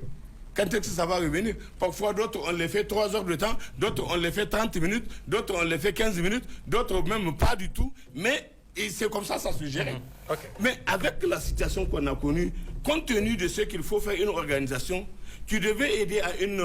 Parce que là, on sait que ça ne vient pas que de la Nigélec. Ça vient de ceux qui ont décidé de couper de manière injuste la production, l'arrivée de l'électricité au Niger, du Nigeria. Donc les gens ont dit, on va faire, c'est la souveraineté, on va faire preuve de stoïcité et on va faire preuve de résilience. Et les gens ont accepté. Même quand il y a délestage, les gens sont d'accord. Ils ne se plaignent même pas. Pendant 2 ans là, si ce n'est pas cette fois-ci, la dernière fois, il y a 2 mois, là, les 2 derniers mois qui sont passés, les gens ont commencé à se plaindre parce qu'ils se demandent pourquoi c'est encore on est revenu là. Et parce qu'en ce moment, ils n'étaient même pas au courant qu'il y a eu le problème de la rupture du truc parce que au fur et à mesure... Les pylônes qui sont tombés. Les pylônes qui sont tombés, au fur et à mesure, on réduisait notre besoin, notre appel. On appelait avant jusqu'à 70%. 80. Et jusqu'à 70%, après c'est revenu 50%. Et même quand ils ont repris là, on était à 50%. On n'a pas repris les 70%. Maintenant, après, on continue à diminuer. Quand on a pu réussir à mettre en place les outils qui étaient là. Et comment on appelle ça, le truc c'est les Marocains. Et puis ensuite, j'ai vu qu'il y a un truc de 30 MW qu'on a fait, même à côté de Gorubanda sur le solaire là. Puis ensuite, d'autres investissements qui ont pu être faits et qui ont rendu possible une amélioration, pour moi, positive de la production nationale. C'est ce qui a même amené la dernière fois le ministre des Affaires étrangères à dire, quand il quittait le pays, il y avait 0 kilowatt qui vient du Nigeria. En fait, parce que quand il quittait le pays, il y avait les pylônes qui sont tombés, donc il y avait 0 arrivés du Nigeria, et il n'y avait que tout ce qu'il y a comme production nationale avec les différents appareils que nous avons. C'est ça qu'il y avait à la veille de son départ. Bon, ça a été mal interprété. Les gens ont dit beaucoup de choses en disant que voilà, il y a contradiction entre lui et le Premier ministre, alors qu'il n'y a aucune contradiction. C'est juste une façon, le style de langage. Alors, donc, ce que je vais dire, et ce que je vais dire qui est très important, la volonté ici, à mon avis, dans ce qu'ils ont dit, par rapport à la privatisation et disons par rapport à la nationalisation, c'est pour justement sortir. Il y a des acteurs qu'il fallait sortir de ça. Par exemple, l'AFD. L'AFD, c'est la France. Le simple fait, avec les petites parts là qu'ils ont, ils pouvaient continuer à nous nuire. Il y a d'autres acteurs qui se sont donné des parts. Si vous regardez, ils se sont donné des parts, donc la Nigélec les appartient aussi. Donc il y a certains personnels qui font partie des propriétaires de la Nigélec. On a certains agents. Non, je peux donner ces détails, puisque le personnel de la Nigélec, j'ai le document. Donc très bien, maintenant vous allez, quand je finis mon intervention... À 0,43%, la Sonibank à 0,7%, l'Agence française de développement que vous évoquez à 0,5%, la Banque internationale pour la VBI à 0,2%, la ville de Niamey 0,3%, la ville de Zender 0,1%, la ville de Marel 0,1% et la ville de Tao 0,1%. Voilà. Et donc, au total, ce n'est que 0,1%. Même avec 0,1%, vous avez un droit. Vous avez un droit avec lequel vous pouvez venir chanter. À l'État, hein? À l'État. 0,2%, les gens font du chantage. Est-ce que vous comprenez? C'est pas négligeable. Quand tu dis 0, par exemple 0,3%, 43%, mais aujourd'hui on est à 76 milliards. 76 milliards de capital, c'est ça le truc. Et comment on a constitué les 76 milliards de capital? Et c'est ça que les gens ne comprennent pas. Aujourd'hui, si on devait contraindre la Nigélec, parce que ce qui s'est passé, il faut réellement Mogodema Allah. Comment Mogodema le fait d'avoir nous fait le combat pour rendre possible la création de comment on appelle ça, de la Soraz là, pour produire le pétrole nigérien. Et grâce à ça, on a eu du gazole qui nous a sauvés. Parce que imaginez qu'on devait importer le gazole pour faire fonctionner les machines. Alors au moins de tout, on allait faire comment? Donc non, c'est pour dire, parce qu'il y en a qui manquent de vision, qui manquent de prévision. Donc Abdoulaye, je termine avec cette dernière partie là. Retenons que il y a eu beaucoup de choses. On ne peut pas l'imputer à une personne. À un groupe de personnes. Il faut considérer que c'est notre gouvernance totale dans ce pays-là. C'est pour ça qu'on est en train de parler de la refondation. C'est pour ça qu'on doit refonder. Il faut qu'on l'amène à comprendre quelle est la vocation que nous devons nous donner de cette refondation qui ne doit pas échouer pour qu'on ait une gouvernance vertueuse, une gouvernance au service de la nation et du peuple. Merci. Une gouvernance qui va protéger les intérêts du pays et qui va lutter contre certaines pratiques comme la rupture d'égalité. Ce que vous avez dit là, quelqu'un a dit dans leur déclaration, j'ai entendu quand ils t'ont attaqué, comme si c'était à toi qu'on donnait les 3 francs de trucs. Non, c'est pas toi. La redevance sur RTN, c'est pour le RTN, c'est pas pour toi. Et donc, ils n'ont pas à s'en prendre à toi parce que tu as dit simplement ce que tu as comme document qui est sorti comment on appelle ça. Et lui, il dit que il faut qu'on sache que eux, voilà, pendant que les gens dorment, voilà, eux, ils sont en train de travailler. C'est bien. Nous les félicitons. Mais ils n'ont pas vu les militaires qui vont nuit et jour. Et nuit et jour. Ils n'ont pas vu ceux-là qui sont dans la brousse en train de tirer. Et ils ont combien? Non, j'arrive. Ils ont combien? Combien ils ont les soldats? Les soldats, ils ont combien? Combien ils ont les FDS? Et eux, pourtant, c'est leur vie qu'ils donnent pour défendre. Donc, ça veut dire qu'il faut que les gens, dans la façon de parler même, il faut savoir quoi dire. Nous sommes un pays, on cherche maintenant à nous retrouver, à recréer les conditions d'une sérénité, d'une cohésion et qui va nous permettre de créer la synergie globale pour affronter les défis importants qui sont devant nous parce que nous avons décidé de vouloir affirmer notre souveraineté et notre indépendance. Et ça ne peut pas se faire dans la désunion. C'est pour ça qu'on a convié le syndicat de l'énergie sur ce plateau. Je pensais qu'il devait être là. Moi, ils ont refusé, j'étais là parce que je voulais un débat sain. Ils auraient dû venir pour présenter leurs arguments. On les a conviés. Vous faites ce travail.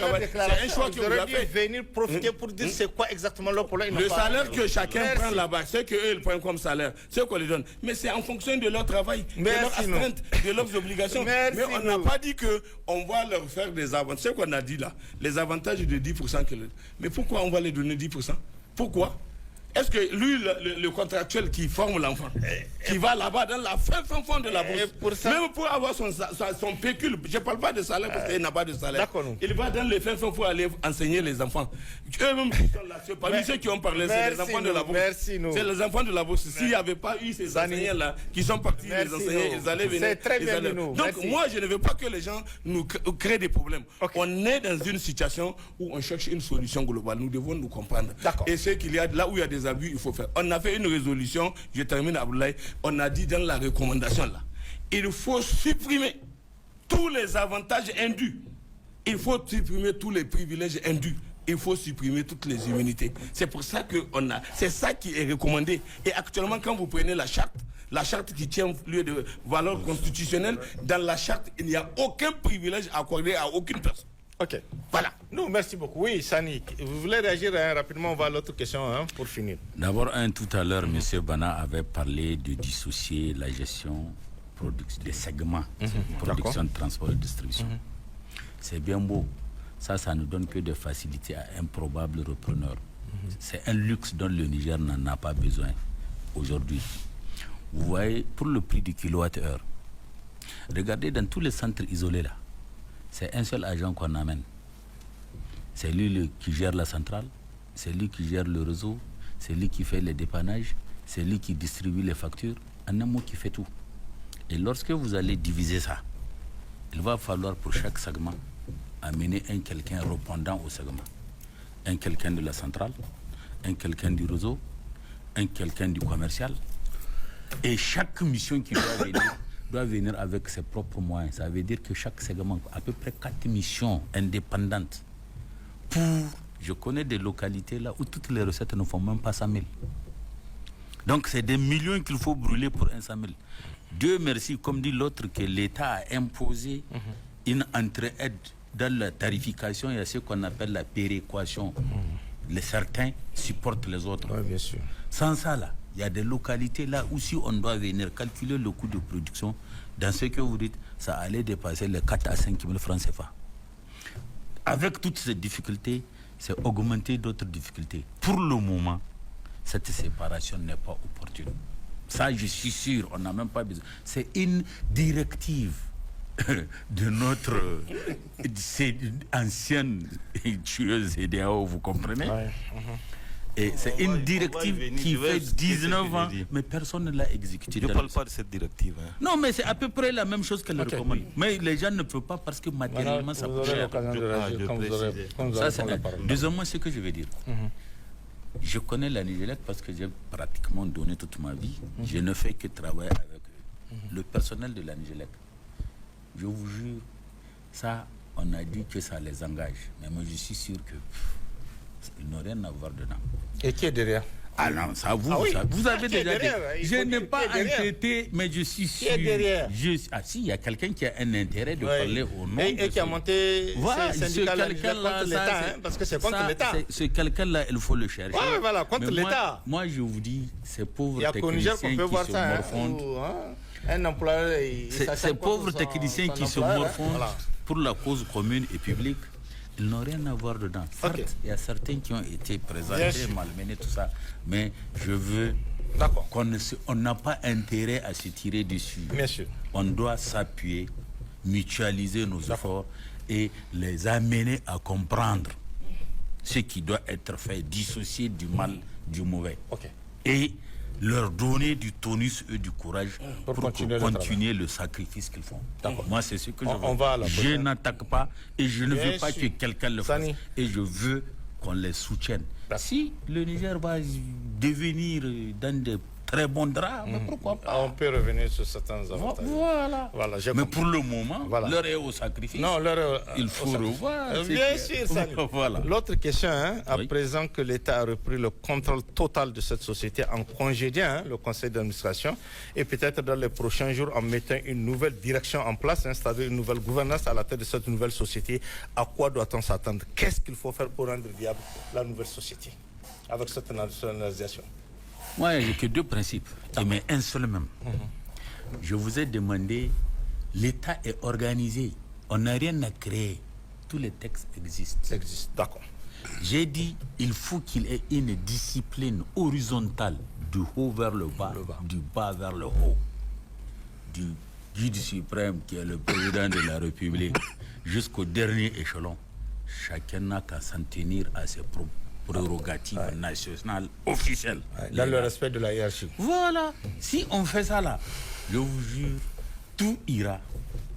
Mais lorsque, par exemple, après tout ça, vous appelez, parce que la DG ou le directeur est votre parent, vous l'appelez à l'insu, sans autorisation fondée, tout ça, vous l'autorisez à faire certaines choses. Ça ne marche pas comme ça. Bon, donc honnêtement, la première règle, c'est ce respect strict de la hiérarchie horizontalement, et de l'autre côté, prendre les mesures idoines, appropriées, pour améliorer la gouvernance dans la possibilité du moment. Merci. Voilà. Merci. Laoli, qu'est-ce que vous allez ajouter sur cette question, hein? Bon, qu'est-ce qu'il faut faire pour rendre viable la nouvelle société, hein? Je pense que l'État a ses propres motivations qu'il avait amenées donc à nationaliser cette société. Ok. C'est d'office, le conseil d'administration a été dissous. C'est ce qui fait que obligatoirement, on sait qu'on attend. Il faut aller vite. À une nouvelle gouvernance. Une nouvelle gouvernance, voilà. tout à fait. Donc la première des choses, c'est acter d'abord la nationalisation. Parce qu'il faut qu'on ait une ordonnance qui va acter. Bien sûr. Et c'est pas encore fait? Je pense pas. Okay. Et c'est elle qui va donner les nouvelles directives à l'entreprise. Voilà ce que l'État veut de l'entreprise et voilà là où l'État va orienter cette entreprise. Comment on peut comprendre depuis le dernier conseil des ministres qui a pris cette décision de nationaliser jusqu'ici? En tout cas, je pense pour l'instant, pour l'instant, peut-être elle est dans les circuits. D'accord. Mais je ne pense pas si elle est sur cet aspect. On va vérifier. Maintenant, par rapport à cela, il y a un aspect très important. Je prends l'article 3 du statut de la Nigélec. Je vais vous lire ça. Il dit la société Nigélec a pour objet sur tout le territoire de la République du Niger la réalisation de toute entreprise et opération concernant la production, l'achat, l'importation, le transport, le mouvement et la distribution de l'énergie conformément aux lois et règlements en vigueur. Elle peut prendre des participations dans d'autres sociétés ou constituer des filiales lorsque ces opérations sont justifiées pour la réalisation de l'objet social. Elle peut effectuer des prestations pour le compte d'autres sociétés. D'une manière générale, elle peut accomplir toute opération en se rattachant directement ou indirectement à l'objet social susceptible d'en faciliter la réalisation. Donc, quelque part, le problème est ici. Le problème est ici. Parce que la première mission de la Nigélec, on sait, c'est clair. Produire, distribuer, commercialiser de l'énergie. C'est ça sa première mission. Et chemin faisant... Et non pas prendre des actions dans une autre société. Toi, tu n'as pas pu gérer ce qu'il y a à l'interne. Comment tu vas sortir ailleurs? Et faire des bénéfices. Et faire des bénéfices. Ça, c'est le premier. Il faut qu'on examine les textes. Parce que c'est sur les textes que les gens utilisent la base juridique pour justifier ce qu'ils sont. On fait du bruit dans la rue, mais quand on part au fond, on se calme parce que c'est déjà écrit. Laoli, ce bénéfice-là, parce que la Niger, on l'a vu, le document est là, qui prend des actions au niveau de Mastrin à hauteur de, je vois, 4 milliards, jusqu'à 4 milliards 344 millions. Et ce bénéfice-là, ça va où? C'est pour savoir les actions que la Niger prend dans cette société, ça va où? Alors c'est au conseil. Les dividendes qu'elle gagne, on fait quoi avec? Ça arrive à la Nigélec en c'est au conseil. On fait quoi avec? Moi, c'est la question que je pose. Moi, je ne suis pas administrateur. Elle a pris des actions, elle a participé. Et dans une autre société, je crois que au Nigeria, non? C'est ça, c'est au Nigeria, non? Il y a plusieurs autres entreprises. Et cet argent, c'est bénéfice. Au Nigeria, au moins, ça se justifie parce qu'on fait l'achat de l'électricité. Il n'y a pas que le Nigeria. Donc voilà, il y a d'autres entreprises. Et le bénéfice, c'est... Il faut les administrateurs pour répondre. Moi, je n'ai pas de réponse. On aurait bien voulu avoir la direction générale sur ce plateau. Ils allaient nous répondre ce qui se passe. Une société... Les finances ici. L'État aussi, c'est Lesquelles tout. finances Le ministère des Finances. Mais ça, c'est un premier débat. Il y en aura d'autres débats, on va les convier. Maintenant, c'est pour comprendre qu'est-ce qui s'est passé par rapport à la nationalisation, M. Sani. On va y revenir. Moi, je pense que Le débat est ouvert. Vu l'ampleur de la situation, l'entreprise doit se concentrer d'abord sur l'essentiel. Oui, c'est ça. C'est l'essentiel, sa mission. première. Le premier alinéa là, à partir de Donc, ça, là, personne ne sait où passe aujourd'hui, cet le argent, les Nigélec bénéfices là. Personne ne sait. n'a pas la viabilité. Les gens n'a- savent. Et ça passe où? Puisque vous avez eu l'occasion de travailler dans cette société, il faut nous dire où passe cet argent. Pardon, je pense Donc, bien moi, que je ce pense qu'on que, dit, nous sommes écoutés au haut sommet de l'État. Ok, on va Je vérifier. continue, tiens. Moi, je pense que le premier travail, on toilette les textes. Ok. Savoir ce qui est écrit. Ça ne sert à rien de faire le débat de la rue. Après, les choses sont dans les documents et on se grive la gorge. Ça, c'est la première des choses. La deuxième des choses, il faut que qu'on définisse des vraies modalités de gestion. De gestion. Dans la nouvelle société. Dans la nouvelle société. Hier, les syndicalistes réclament 40 milliards à l'État. Les services de l'État ont des impayés de 40 milliards qu'ils n'ont pas payés à l'État. Les factures. Des factures. Les factures d'électricité de l'État tendent vers 40. Mais quelque part, ils recouvrent des taxes dont eux-mêmes ils ont exposé, mais la Nigélec est dans l'incapacité de les verser aux structures auxquelles elle redevient. Donc vous voyez, il y a beaucoup de choses. Si on rentre au profond, de la profondeur, il y a beaucoup de choses. Donc pour cela, les experts doivent rester pour analyser au fond comment cette situation-là doit. Et pour cela, il faut connaître l'audit organisationnel et fonctionnel de l'entreprise. C'est très important pour comprendre réellement comment les choses se passent et maintenant comment y remédier, évidemment. Il faut connaître des audits financiers si ça vaut la peine. Il faut qu'on le fasse, c'est une réalité. Nous, on ne contre quiconque. Il faut qu'on fasse comme vous avez dit nous. On va refondre pour qu'on fasse... La refondation passe par là. Et il y a aussi des choses très importantes qui sont ça. Ce sont les rapports de la Cour des comptes.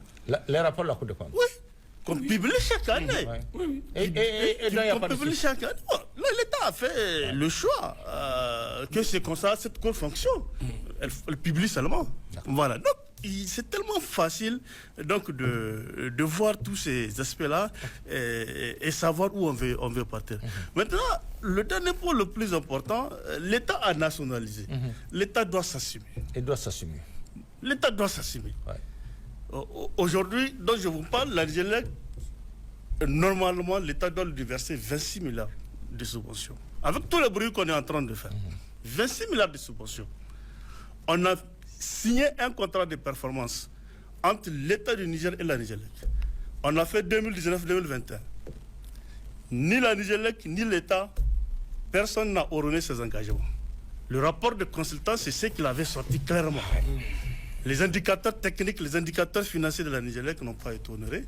Les indicateurs de l'État qui doit accompagner le processus n'ont pas été honorés. Donc il y a une monnaie qui est là, qu'on doit réellement verser ce qu'il a dedans et voir comment vraiment situer ces différents paramètres. Donc, et ça, c'est vraiment le volet le plus important qu'on doit avoir une vision sur ça. Et la nouvelle entreprise doit avoir un plan de viabilité financière. On sait combien on a investi, on sait combien on doit sortir. Bien sûr. Donc vraiment, c'est ça qui des questions comme ça doivent revenir à la surface pour voir comment on va régler ces questions. Merci Loli. Voilà, merci. Merci Loli.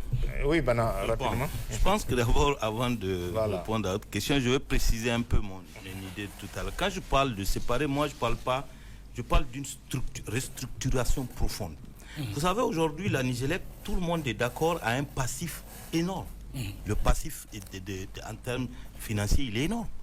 Et lorsque on veut améliorer la production, avec une entreprise qui traîne un passif lourd, ça devient difficile. Y compris pour, d'abord, s'endetter pour faire les investissements nécessaires. Parce que quand on fait de la nationalisation, on est confronté à un défi d'investissement. Lorsque avant, par exemple, l'AFD était dans le capital, l'AFD a mené du financement. Investissez dans le domaine de l'énergie. Aujourd'hui, on sort l'AFD, les investissements, le manque à gagner, l'État doit les chercher ailleurs. Ça, c'est sûr. Et pour ça, la meilleure solution, ce serait de créer une société de production d'électricité neuve, qui n'a aucun passif et qui pourrait être tout à faire appel aux investissements privés aussi. Parce qu'il faut qu'on se dise aujourd'hui, répondre à la question, au défi énergétique, l'État seul ne peut pas l'assumer. Ouais. Donc il faut qu'on ouvre ça à la fois au privé nigérien, mais également au privé étranger. Et lorsque vous dites à quelqu'un aujourd'hui de venir investir dans Nigélec, avec tout son passif, il va hésiter par 2000 fois. Ouais. Donc pour répondre à ces défis d'investissement, l'État doit prendre une décision. Et ça ne pose pas de problème. Je vais vous expliquer. Aujourd'hui, ce qui se passe dans les broues, c'est que quand vous amenez un seul agent de la Nigélec, il y a un problème de transparence dans la gestion. Lui, le seul qui recouvre, le seul qui intervient quand il y a panne, il va prendre l'argent que recouvrer, prétendre qu'il l'a utilisé pour faire des dépannages. Ce n'est pas facile de promouvoir la bonne gestion dans ces cas. Il y avait, moi j'ai vu beaucoup de décisions que la Nigélec prenait qui étaient des décisions qui n'étaient pas logiques. Par exemple, lorsque tu sais que dans un village, il n'y a pas assez d'abonnés pour couvrir les frais d'une mission de recouvrement, mais il faut distancer les missions de recouvrement. Ailleurs, dans certains pays de la sous-région, dans certaines zones, on fait 6 mois avant de venir recouvrer. Au Ghana, c'est même plus. Donc on peut faire ce choix, mais ça ne nous empêche pas. Parce que quand on veut aujourd'hui regarder une société comme la Nigélec, ou un secteur comme celui de l'énergie, le seul profit ne doit pas guider les décisions politiques. Parce qu'on est quand même dans un secteur où on doit assurer un droit à l'énergie, qui est un droit fondamental. Donc, il faut aussi que l'État regarde cela. Et pour améliorer le compact énergétique, il va falloir ouvrir la production aux investisseurs privés nigériens et étrangers. Et je pense, je ne sais pas par comment ça doit se faire, mais il faut le faire. Okay. Je vais vous prendre un exemple aujourd'hui. On a une ligne que l'État a construite. Oui, non, ça c'est hyper moyen. On a une ligne que l'État a construite sur la base d'un emprunt d'environ 30 milliards. Une ligne de transport qui ne sert à rien. Qui ne sert à rien, au niveau de la Soras. Au niveau de Soras, qui devrait normalement prendre le surplus de 2 mégawatts de la Soras et sur laquelle les Chinois et la Nigélec ne se sont pas. Et qui ne sert à rien. Aujourd'hui, l'une des solutions pourrait être d'aller vers, par exemple, une nouvelle société chinoise qui est Huawei, aujourd'hui, pour créer une centrale hybride, solaire et thermique qui fonctionne, par exemple, avec le fuel, parce qu'il y a un excès du fuel au niveau de la Soras et qu'on n'utilise pas. Si on fait une centrale solaire, mix solaire et thermique, on peut répondre. Et déjà, on a une ligne de transport qu'on a construite sur la base d'un emprunt de 30 milliards qui ne sert à rien. On peut le faire et ouvrir cela à des capitaux nigériens. On a aujourd'hui des milliardaires qui ont leur argent qui ne l'investissent pas.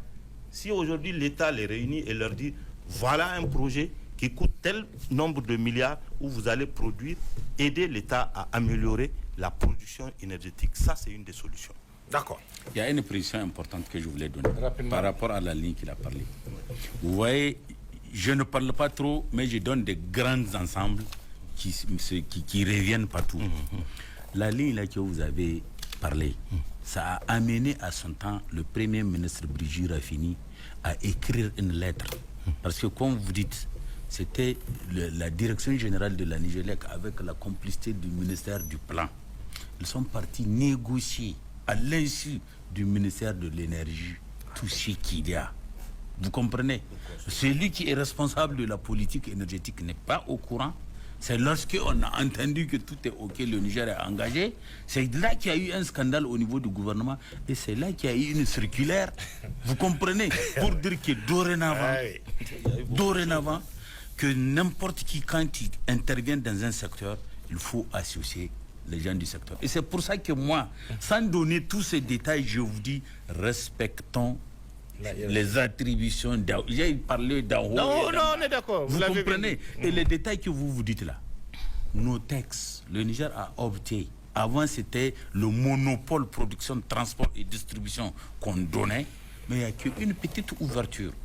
Dans les deux cas, on a donné au privé la possibilité, vous comprenez, d'amener, c'est comme le cas de Setmar, c'est ce qu'on appelle la production indépendante.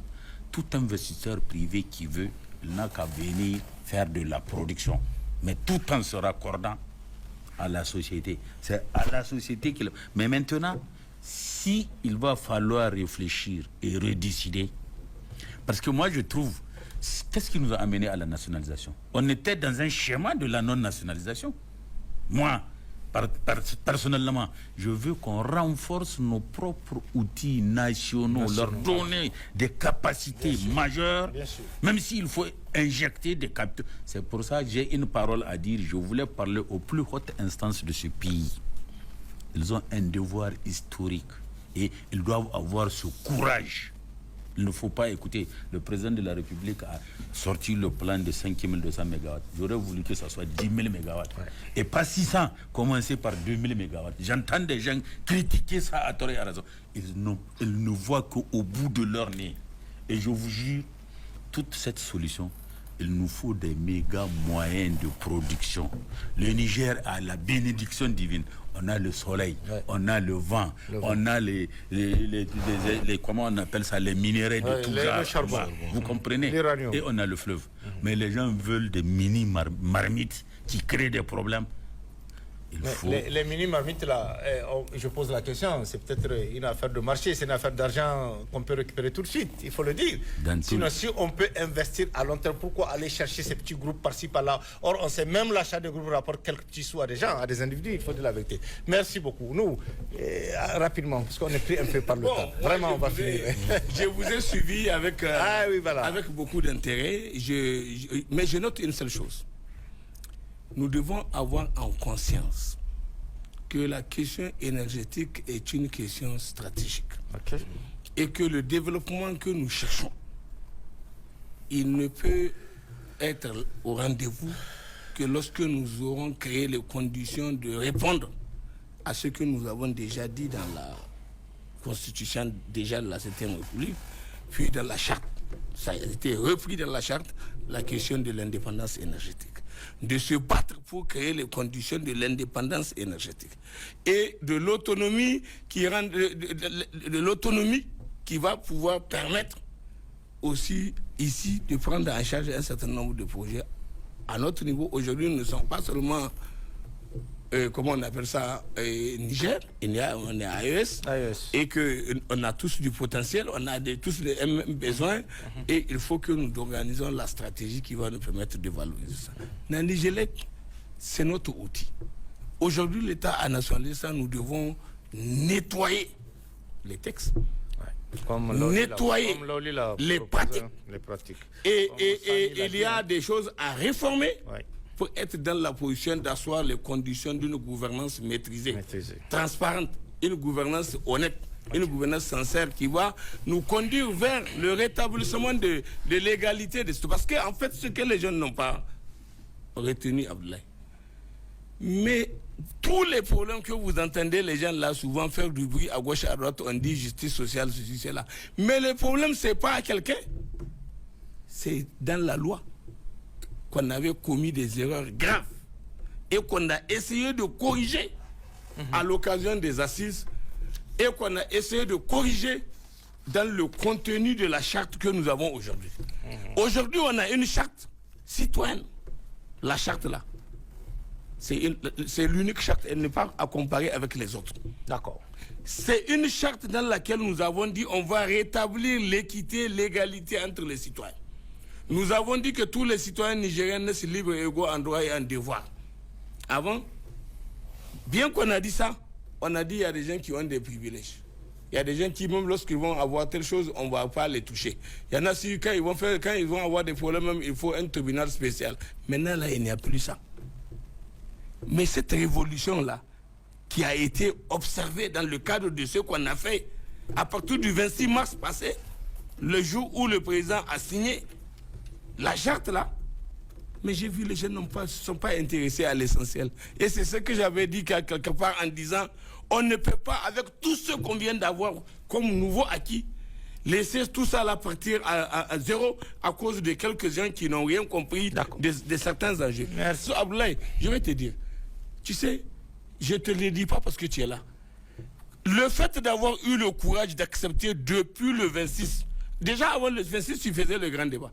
Mais à partir du 26 jusqu'à cette date, tu as eu le courage et tu as eu l'énergie qui t'a permis de continuer à contenir ce débat-là? Tu as fait le tour du Niger à faire ce débat, grand débat-là. Mais ils sont où les autres? Ceux qu'ils ont fait en bien, il faut les reconnaître. Bien sûr. Nous les félicitons pour ce qu'ils ont été amenés à faire. Et surtout l'équité. J'ai dit, c'est la première fois qu'on a assis l'équité de comment on appelle ça, de l'estage. Okay. Et ce que Bana a dit, je vais rebondir sur ça. Vous allez finir sur ça, non, oui. je vais rebondir pour finir. Ah oui. Et ce qu'il propose pour avoir, par exemple, on dit société, par exemple, pour avoir une société de patrimoine, dont la vocation est de la production, et une société de distribution, dont la vocation est de distribuer. Donc ça veut dire qu'on peut, c'est comme si on peut scinder les deux composantes, comme on a fait avec la scène et la SPEN. Et même si l'expérience de la scène n'a été qu'une escroquerie, parce que la scène est venue abuser de nous. Elles nous ont escroqués pendant 20 ans. Et personne qui doit suivre, et tous ceux qui doivent suivre n'ont pas suivi.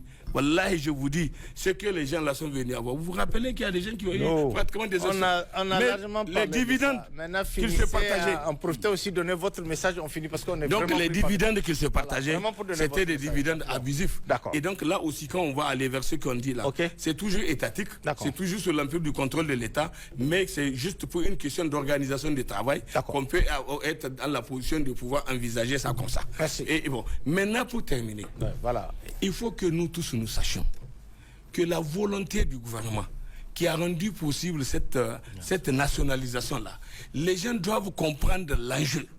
Nous sommes dans un processus, une rampe de lancement où nous voulons avoir de la maîtrise de tout ce que nous avons qui constitue notre patrimoine, parce que nous avons des ambitions nouvelles où nous voulons être dans la position de faire en sorte que nous puissions affirmer notre souveraineté et notre indépendance dans tous les secteurs de la vie nationale, dans tous les domaines. Et pour ça, là, il faut des hommes et des femmes valables, capables d'assumer et d'incarner cette volonté de refondation. On ne peut pas refonder ou faire de la souveraineté avec des gens, on danse du ventre, Est-ce que ça peut marcher comme ça? Non, juste pour finir. Oui. Vraiment pour finir, avec donner à Bana, juste une fois il va faire son message. Vous avez parlé de la charte de la refondation qui est très claire et de son contenu. Vous avez parlé des avantages sur lesquels souvent il faut y revenir. Ma question, depuis 48 heures, il y a un débat qui se passe sur les avantages accordés au Conseil consultatif de la réforme dont vous êtes membre. Comment on peut expliquer aujourd'hui, avec la situation que nous vivons, que le Conseil consultatif se donne ces avantages et qu'est-ce qu'il faut faire? Est-ce qu'on va continuer avec ces avantages? Est-ce qu'on va revenir? Parce que la question que l'opinion se pose, très bien, parmi les membres du Conseil consultatif aujourd'hui, il y a des gens qui n'ont jamais travaillé dans leur vie, ni dans le privé, et qui se retrouvent avec un salaire d'un cadre A1. 365 000. Est-ce qu'il faut continuer avec ces avantages ou bien le Conseil lui-même? Parce que si le législateur a pris peut-être cette décision, mais il revient à vous, les conseils consultatifs, peut-être de dire nous on renonce à ces avantages. Est-ce que cela est-il possible ou pas? En une phrase, je vais savoir. Maintenant là, moi j'ai été Qu'est-ce qu'il faut faire? J'ai été appelé à venir parachever, si on peut le dire, l'œuvre que nous avons commencée pour être au Conseil consultatif de la réforme. Je ne sais même pas quand j'étais arrivé là-bas, je ne sais même pas s'il y a avantage. On ne parle pas de... Donc, la question est maintenant, qu'est-ce qu'il faut faire? Non. Est-ce que vous allez garder ces avantages, puisque vous dites la charte dit de revoir certains avantages. Et si on doit revoir pourquoi les membres les conseillers doivent garder ces avantages? Non, vous avez donné un exemple. Parce que vous avez dit, il y a au niveau du Conseil consultatif des gens qui n'ont jamais travaillé et qui vont... J'arrive. Ils n'ont jamais travaillé dans le privé et qui se retrouvent avec un salaire d'un cadre A1. S'il te plaît, il y en a des gens qui sont là-bas, qui n'ont jamais travaillé, mais qui te font des activités, des affaires de 2-3 millions par semaine. Et c'est des gens. Ils n'ont rien à voir avec être employé, être travailleur de quelqu'un, pour qu'on lui donne un salaire. Mais ce qu'ils font. C'est ça que j'ai l'opinion. Mais l'opinion, j'arrive. Qu'est-ce qu'il faut faire? Mais j'arrive. L'opinion, c'est très bien. C'est parce que vous l'avez dit. Je prends un exemple. Moi, par exemple, je n'ai jamais accepté de travailler pour un employeur. Je prends mon cas. Non, on ne parle pas de ça. Non, je prends mon cas. Donc, si tu vas juger que si tu fais une comparaison, non, je ne veux pas aller ailleurs chez les autres. Il n'y a pas de problème. Maintenant, compris, et moi, je n'ai même pas su ce qui est en train de se passer. On a compris. C'est hier qu'on a vu. Il n'y a pas de souci. Et personnellement, ce qui me concerne, j'arrive. Non, très bien. C'est ce que je suis en train de dire pour ne pas être en contradiction avec ce que nous sommes en train de dire ou de faire. La conviction que j'ai quand on a parlé des avantages indus, c'est en relation avec tout ce qui n'est pas conforme et qui ne doit pas l'être. Et moi, j'ose espérer, c'est tous les Nigériens comme moi qui vont accepter de continuer le combat qu'on a fait justement de façon sacerdotale sans avoir à voir. Maintenant, ce qui m'engage à moi ne peut pas engager les autres. On est d'accord, on est d'accord. Merci. Nous, Zbana, votre message, qu'est-ce que vous répondez? Puisque moi je profite, puisque vous êtes membre du Conseil consultatif de la refondation. Qu'est-ce qu'il faut faire? Je pense que, comme le président nous l'a rappelé, je n'ai pas été consulté par le président de la République lorsqu'il a fixé les avantages au conseiller. Il est le père de la nation, il est à l'écoute de remontées des citoyens qui expriment leur approbation ou désapprobation par rapport à toute décision qu'il prend. Je pense que c'est au président de tenir compte du ressenti des citoyens. Et je vous assure que si demain, le président prend un nouveau décret pour dire qu'il supprime l'ensemble des avantages, je serai fier de continuer à faire le travail pour lequel on m'a nommé au Conseil consultatif pour la refondation. D'ores et déjà, même en dehors de ça, laissez voir les différents membres, comment ils se comporteront, s'ils accepteront d'assumer tout ou partie des avantages. Au lieu d'attendre, je pose cette question, au lieu d'attendre que le président de la République prenne, il va prendre un autre décret pour revenir sur ça. Pourquoi au niveau du Conseil consultatif, si tant est que les gens sont là pour la refondation, pourquoi eux ne peuvent pas prendre cette initiative de dire on renonce? Parce qu'on a vu beaucoup d'institutions où des gens ont renoncé à leur avantage. Par exemple, il y a au niveau du CNSP, il faut dire la vérité, à l'arrivée du CNSP, il y a certains avantages il y a des avantages sur lesquels le CNSP est revenu. Il y a le CNSP, il y a même la contribution au niveau du CNSP qui est obligatoire parce que c'est dans les salaires des gens qu'on prend. Voilà, et les militaires aussi, des fois, Ablay souffrait que moi, étant un partisan de la refondation, ayant accepté d'accompagner le président de la République et le CNSP depuis le 26 juillet, que je ne vienne pas sur un plateau critiquer une décision qu'il a prise. Non, c'est pas à l'intérieur du Conseil consultatif pour la refondation, nous avons comme prérogative d'initier des recommandations à l'endroit du gouvernement. On peut espérer cette recommandation pour revenir un peu sur les avantages du Conseil Pour ma personne, je vous dis que je suis prêt à laisser au président de la République, initiateur de la décision. Et si le Conseil consultatif également fait une recommandation dans ce sens, je soutiendrai cette recommandation. C'est ce que l'opinion attend. Je soutiendrai cette décision. Il y a une Conseil consultatif de la refondation. Alors, pas du gouvernement. Sauf que ici, je suis sur ce plateau en tant qu'acteur de la société civile.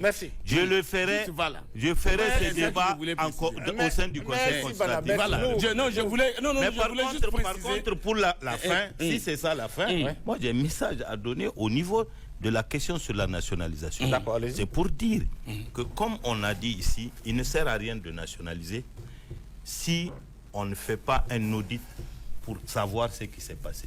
En Jarma ou en Hausa, on dit on ne tresse pas, on ne refait pas une tresse sur les bons. Tant qu'on va le faire, on va encore revenir 10 ans, 20 ans en arrière. On va se retrouver dans la même situation. Donc, faisons un audit. Qu'est-ce qui s'est passé, que ce soit sur le plan financier ou sur le plan institutionnel, et donnons-nous les moyens de faire en sorte que plus jamais ce qui s'est passé ne revienne, ne se reproduise. D'accord, merci. Non, je voulais dire tout simplement la chose suivante. Et je suis arrivé à ce débat, sur votre insistance d'ailleurs, mais sachez que vous m'avez invité pas en tant que membre du Conseil consultatif. J'étais venu ici en tant que Mahmoud Arzika, acteur de la société. Non, c'est important. Acteur de la société civile. J'ai posé cette question parce que vous êtes tous les deux membres. Très bien. Mais maintenant, si on est tout... Non, si on est tout... Non, l'actualité, c'est très important. Je vous invite à organiser un débat là-dessus. Aujourd'hui, on donne des avantages au Conseil consultatif. Je vous invite à organiser un débat là-dessus et vous nous invitez en ce moment en tant que membre du Conseil. Ou bien sur les avantages. Ce débat-là est déjà programmé puisqu'il y a la clôture des travaux des assises. C'est très bien. En ce moment-là, vous pouvez le faire.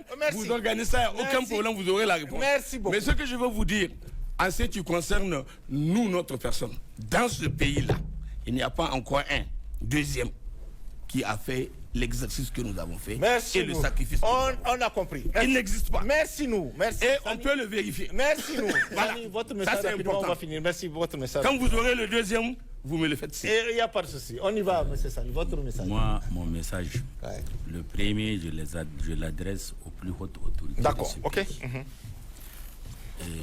Vous voyez, d'abord, j'ai un souci. On a nos partenaires traditionnels chez qui on cherche de l'emprunt, de ceci, cela. Ils nous demandent les yeux de la tête, ils nous posent des conditions et parfois ils nous retardent. Honnêtement, le Niger, j'en doute fort qu'on aura une opportunité comme maintenant là. Voilà, avec la refondation. Avec la refondation et le climat international de la multipolarisation du monde. Honnêtement. D'accord. Le vieux étranger est parti, il a cherché, le pétrole nigérien est devenu une réalité. Mais on n'a pas fait tout ce parcours de combattant pour chercher les sous, les conditions, les études, les ceci, cela. C'est bon de les rappeler. Aujourd'hui, tous les ouvrages qu'on veut, je suis convaincu, les grands ouvrages de production, l'heure est propice s'il y a un engagement politique fort. S'il y a un engagement politique fort et une volonté nationale, on peut aller directement s'en passer et avoir tous ces ouvrages. Le Niger, vous savez, ce n'est pas la souveraineté. Aujourd'hui, on n'a aucun tissu industriel. Ce n'est pas les lampes et les ventiles qu'il faut alimenter. Absolument. Il faut que le Niger se développe avec de la vraie industrie. Donc, il faut qu'on cherche des ouvrages là où on va vraiment alimenter notre industrie, tous les restants des secteurs sociaux, de ceci, cela. Et après, l'électricité peut être une denrée exportable à l'infini que le Niger. Mais je veux que le chef de l'État, de prime abord, qu'il n'hésite pas là-dessus et qu'il n'hésite pas, qu'il part nous chercher parmi nos nouvelles possibilités. Et même les anciennes possibilités vont changer de comportement quand ils voient qu'on embrasse d'autres nouvelles possibilités. Mais les anciens bailleurs, là, vous comprenez, vous avez vu la Banque mondiale. Oui, bien sûr. La FD dont vous avez parlé. Ils nous ont donné un don, la centrale d'Agadez. Mais il a suffi lors d'une passation de marché, ce n'est même pas le coup d'État. Ils n'étaient pas contents. Ils ont dit, mais écoute, moi je ne te donne pas mes sous pour que tu donnes ça. Et ça a été annulé. Ils ont refusé. Voilà. Ok. Donc vraiment, moi, c'est comme ça ils sont. Tout est Donc il faut. C'est bon, Sani. Moi je pense. Merci. Et là où on finit avec vous rapidement, parce qu'on a déjà largement dépassé le temps. Moi, mon dernier mot d'abord, vraiment, c'est de faire le distinguo entre les causes profondes qui ont amené cette question de nationalisation, d'accord, et les causes superficielles qui sont à l'intérieur de l'entreprise. Parce que c'est deux choses différentes. Il faut que les experts s'assoient et on va analyser au fond. Froidement. À l'intérieur de l'entreprise et trouver des alternatives. C'est ça. Ça, c'est le premier élément. D'accord. Le deuxième élément, s'il y a remise en cause des avantages, le rôle des syndicats, c'est de se préparer. Bien sûr. C'est leur travail. C'est pas parce qu'il y a eu un régime que moi, en tant que syndicaliste, je vais dire que non, c'est parti. Non. C'est une réforme qu'on va faire. Elles feront partie intégrante de cette réforme. Parce que c'est eux qui sont les travailleurs. Et ils savent les bénéfices qu'ils ont. Donc, ils se préparent davantage à défendre ce qui leur revient de droit. Donc, c'est ça qui est important pour eux que de rentrer dans un autre cadre. Qui n'arrive pas vraiment. À négocier plutôt qu'à défendre. Voilà. Donc, le troisième élément, c'est l'État, comme je l'ai dit. L'État doit s'assumer. Je vous l'assure, les textes sont beaux. On a tous dans nos bureaux, qui sont là. Mais c'est la mobilisation des moyens. Comme l'avait dit notre collègue, si on prend aujourd'hui les 10 dernières années, c'est les bailleurs qui financent.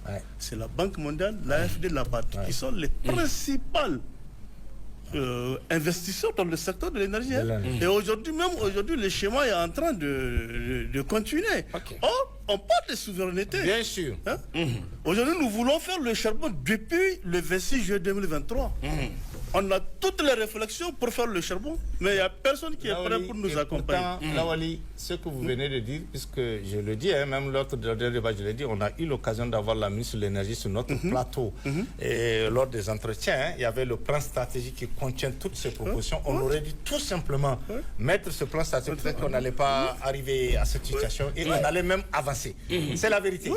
Puisque le plan stratégique est très clair. Avec toutes les propositions concrètes dans le cadre de cette souveraineté, malheureusement, ce plan stratégique a pris quelques retards. Du coup, c'est ça la réalité. Les orientations que nous voulons, c'est de la théorie. Les autres estiment qu'au nom de la COP, ceci, cela, ce n'est pas l'actualité. Parce qu'il y a le cas de Sakaldama et autres. L'État doit s'assumer. Et comme je dis, le système électrique nigérien, il a besoin d'une centrale de base. De base, tout à fait. D'accord. On ne peut pas continuer à grignoter. Parce que la ligne, on va mourir à l'hôpital. Mais pourquoi?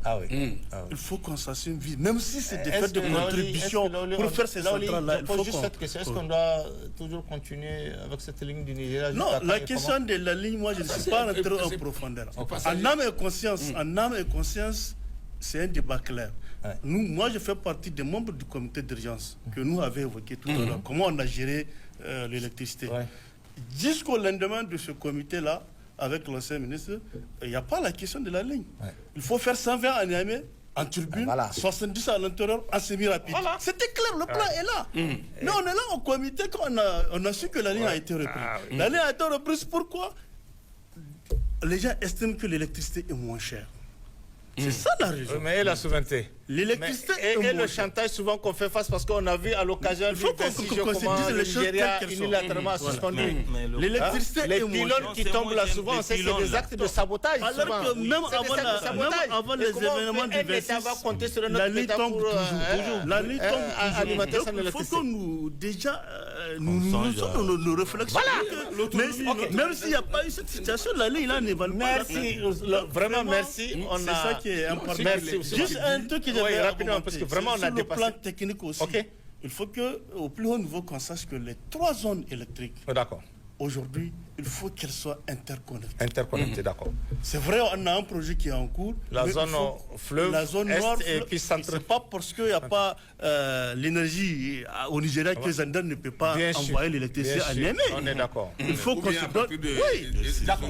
Donc aujourd'hui, nos 3 réseaux sont séparés. On ne peut pas secourir Agadez, on ne peut pas secourir ceci. C'est une question très pertinente. C'est pour cela que les experts doivent s'asseoir travailler. Merci, merci vraiment pour votre contribution à ce débat. Sani, merci aussi pour votre contribution et tout ce que vous avez rappelé sur ce plateau. Parce qu'après 40 ans, vous avez dit, vous avez fait l'Andia ou bien ce je suis en bonus, je pars en retraite fin décembre. D'accord, ça on va, vous connaissez tout de l'Angia. Bana, merci aussi vraiment pour votre contribution à les propositions concrètes que vous avez avec le président nous. Mais c'est nous. Merci, vraiment, merci vraiment pour votre contribution. Je pense que ce premier débat qu'on a eu à faire sur la nationalité va permettre à l'opinion de comprendre c'est quoi le problème de la Nigeria et qu'est-ce qu'il faut faire. Parce que l'État a pris sa décision pour pouvoir nationaliser. Je crois qu'il n'y a pas de débat autour de ça. L'essentiel, comme vous l'avez dit, c'est de garder cette ligne et que l'État assume ses responsabilités. Vous avez insisté beaucoup pour que cette nationalisation soit une réalité et qu'on puisse régler définitivement le problème d'électricité dans ce pays pour le grand bonheur de la population. Parce qu'on ne peut pas, ça il faut de la vérité, compter toujours sur la ligne du Nigeria et qu'on nous transforme de l'électricité dans un autre pays avec tous les problèmes qu'on a vécu. Il faut que ça s'arrête. Et je pense qu'avec les nouvelles autorités à la tête de ce pays, cela va arriver d'un moment à l'autre. Vraiment, merci. Merci à tous. On va s'arrêter là. Nous, on aura l'occasion. Je sais que c'était un débat un peu passionné. Et je ne peux pas recevoir 2 acteurs de la société civile qui plus sont membres du Conseil consultatif sans poser cette question davantage qui fait débat. Vraiment, on aura l'occasion de faire le débat spécialement par rapport. Merci. J'espère que vous avez bien compris. Merci beaucoup. Merci beaucoup. Merci beaucoup. Merci. Mesdames et messieurs, c'est la fin de cette émission. Merci de l'avoir suivi et merci aussi pour votre fidélité constante au grand débat. Excellente soirée à tous. Au revoir.